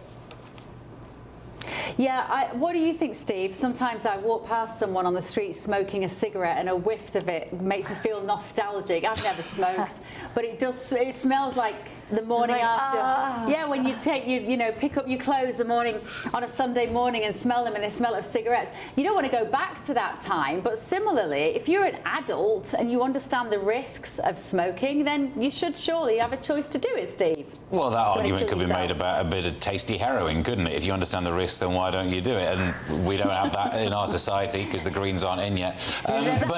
You would never know. Hey, listen, Zach Polanski would like to agree with you on that. The Green Party might get elected on that, yeah, Steve. you never know. Although I don't think it will be this stark contrast of someone who's got a January birthday you can buy and someone who's got a December one can't, because the numbers are so low anyway. So the number of people smoking, it'll be few and far between. It'll be online retailers you have to get it. It won't be as if some people are being age checked to make sure they're not 42. They're definitely 43 to be able to buy it. And I think this system looks odd, doesn't it? But the problem is you can't take rights away from people without them being annoyed by it. And this doesn't. This simply never gives the right to buy cigarettes to a certain age. It'll look weird for one barrier as it makes its way through the generations. But actually, this might be the one that actually works. Maybe. Do you vape, Steve? No, I can't stand vapors for two reasons. One, people who say, I quit smoking, I vape. You've not really quit smoking. You've slightly changed the verb. It's basically the same. And I don't like the idea of people smelling like they've sneezed into an angel delight. Could I just say as well, Bev, one of the things that really gets me is antisocial behaviour in whatever context. And an example of that is when I go to football games and you have someone vaping, which is not allowed in the stadium, but they do it surreptitiously, and I just get so cross about it. It's vile. I mean, vaping is vile. Let's agree with that. Bring back the smoking circles. Your smoking circles were very sociable. Well, you still have them, don't you, outside of buildings? I don't know. Can you smoke on the pavement here in DC? Do bars have out? Within like 500 I think if you're outside, you're fine. It's just obviously not smoking indoors. It's been. But sports games, I hear you on that. Yeah. Bring back the smoking circles. Smoking circles kill you. Okay, so I don't think we should be glamorizing smoking. I mean, you die the most horrific death. Look at this guy. He's like. Smoking is a horrible drug. Joke. But let me tell you that the number of teenagers who are addicted to vaping is incredible. It is astronomical. Particularly when I've been with my girls in like summer events, we've been to maybe like a music festival or something. Not like, I hate music festivals, my idea of hell. But if we've been to like a summer park where there's some music playing, there's those teenagers there. They're all surreptitiously vaping, and we are storing up another addiction for the future. Right, let's have a quick look, shall we, at the front pages of the papers. The Times newspaper is leading with Prime Minister forced Foreign Office to approve Mandelson job, and a very glum-looking Keir Starmer from the House of Commons earlier today. Everybody's running with this story. Daily Mail saying it is everyone's fault but his. Starmer finally admits he was wrong to appoint Mandelson, but he still won't resign. The Guardian, Starmer on collision course with Robbins over Mandelson vetting. That's Ollie Robbins, the civil servant who is going to be grilled tomorrow morning at a select committee meeting. That could be the end of it for Starmer, depending on what he says. I wonder if there's any communication between those two offices tonight. Daily Telegraph. I know how many MPs will find these facts to be incredible, says Starmer. And the brilliant photograph there where he looks like he's in the amphitheatre, the political amphitheatre there. That photograph speaks 1,000 words, tells you the kind of pressure that he is now under. The Daily Express, for once you are actually right, Prime Minister, it says. It beggars belief. The Express quoting the Prime Minister back at him and agreeing that it does all seem too incredulous to possibly be true. The iPaper's gone with the same line. Starmer, I know my story sounds incredible. The Metro, incredible? Question mark? Yes, Prime Minister. Starting to think that maybe the speechwriter might have tried to avoid that line, because this has come back to haunt him. And the Daily Mirror are defending the Prime Minister, obliquely at least, by saying they chose not to tell me. Mandelson vetting crisis. Obviously, the Labour supporting newspaper casting Keir Starmer as the victim in this. Right, let's have a couple of light-hearted stories just to finish on, shall we? So Nike have been forced into a sharp U-turn at Boston Marathon after a sign saying "Walkers Tolerated" sparked backlash. Runners accused the brand of pace shaming, despite the advert targeting those attending one of road running's most prestigious marathon majors. Nike have since pulled the ad and apologised, admitting it missed the mark. So it says runners welcome, full stop, walkers tolerated. Okay, now I get it. Even though some believe it was marketing brilliance, but has it misread the room or simply reflected the brutal reality of Boston's elite running standards? Matt Terrell, you look like a runner to me.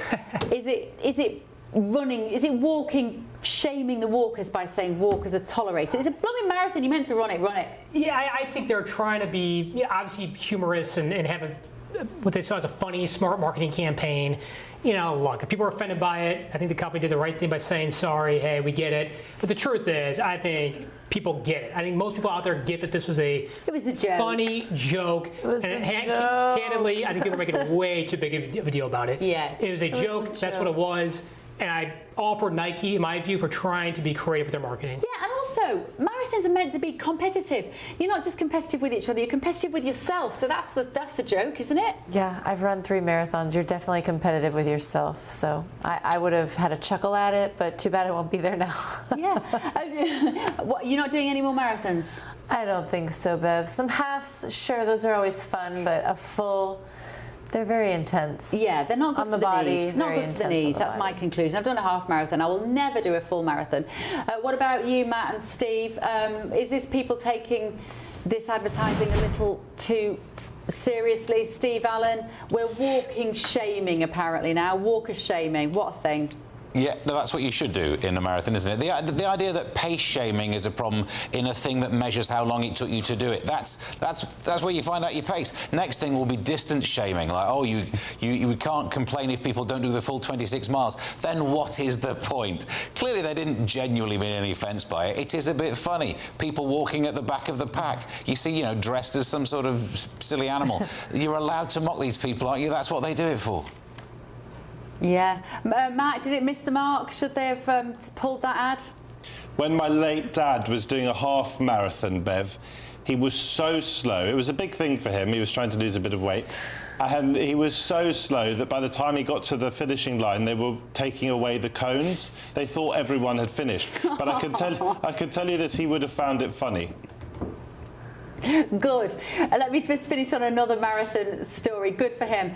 Meanwhile, in the UK, organisers of the Coventry Half Marathon have apologised because runners accidentally ran 500 metres too far. If there's any example, Steve, of broken Britain, we can't even measure out a blooming marathon and get it right. All these poor runners going for a PB and having to run half a kilometre too far, Steve. Yeah, and that would make their pace look terrible, and then you can't pace shame them. Yeah, it is a bit of admin, isn't it? The one thing you should be able to do is just measure distances. It can't be... At school, you had that weird wheel thing on a stick that you'd walk in, it'd click all the time. Just get one of those doing it. Yeah, it does look like we can't even run a marathon. Yeah. Meanwhile, in China, I don't know whether you saw the front page of the Financial Times yesterday, Bev, but in China, robots are now beating human beings in long-distance running, and some of them are navigating themselves. The world's falling apart, everyone. I did, and I hated it. And but you know what? I hated the robots running. But Laurie, it also made me think this will make us appreciate human beings, because it's a reminder of why we watch people like Matt's dad in a marathon, because it is about human endeavour. Yes. Yes, and why we watch people go to the moon, human beings. Exactly, that's the point, Matt, isn't it? Is we want to watch a marathon, and actually sometimes too much AI is going to flip our respect for the human body. 100%. Humans win. We've got some more time. Tell me a bit more about humans winning. Bev, do I have time to tell you my... But you know, the truth is, whether it's marathons or sport in general, that's the one thing that people really gravitate to in sport. You know, whether it's a marathon or soccer, whatever it might be. I mean, people gravitate to it, and that's key.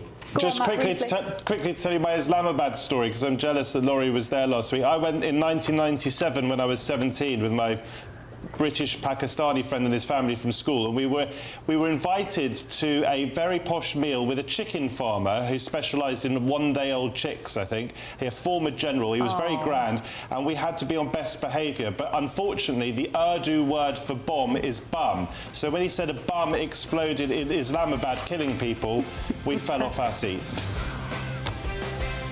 They're the very best people, that's for sure. And on that bombshell, we must go. Good night, everybody. Thank you.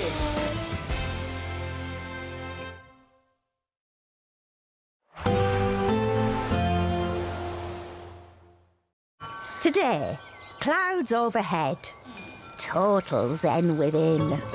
Boxed Solar sponsors the weather on GB News. Hello, very good day to you. This is your latest GB News weather update coming to you from the Met Office. For many, it is going to be another largely fine day. Plenty of sunshine on offer.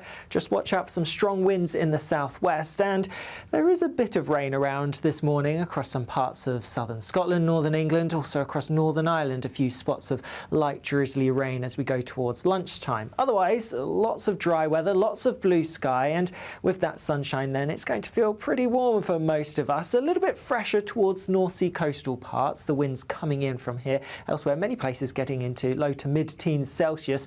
Do, like I say, watch out for those strong gusty winds towards the southwest, however. Could see gusts of around 50 miles per hour in some exposed spots, particularly over the moors. As we go into this evening, there will be a bit of cloud towards northeastern parts of Scotland. Clearer skies, though, across the rest of Scotland, so a bright, sunny end to the day here. Similar across Northern Ireland, dry and bright as we go through the evening. Across much of England and Wales, it's also going to be bright and fine. Still those strong winds to watch out for, particularly towards the southwest, but across some southern coastal parts, it will be quite gusty here as well. Then overnight, more cloud across the far northeast of Scotland is going to encroach a little bit further south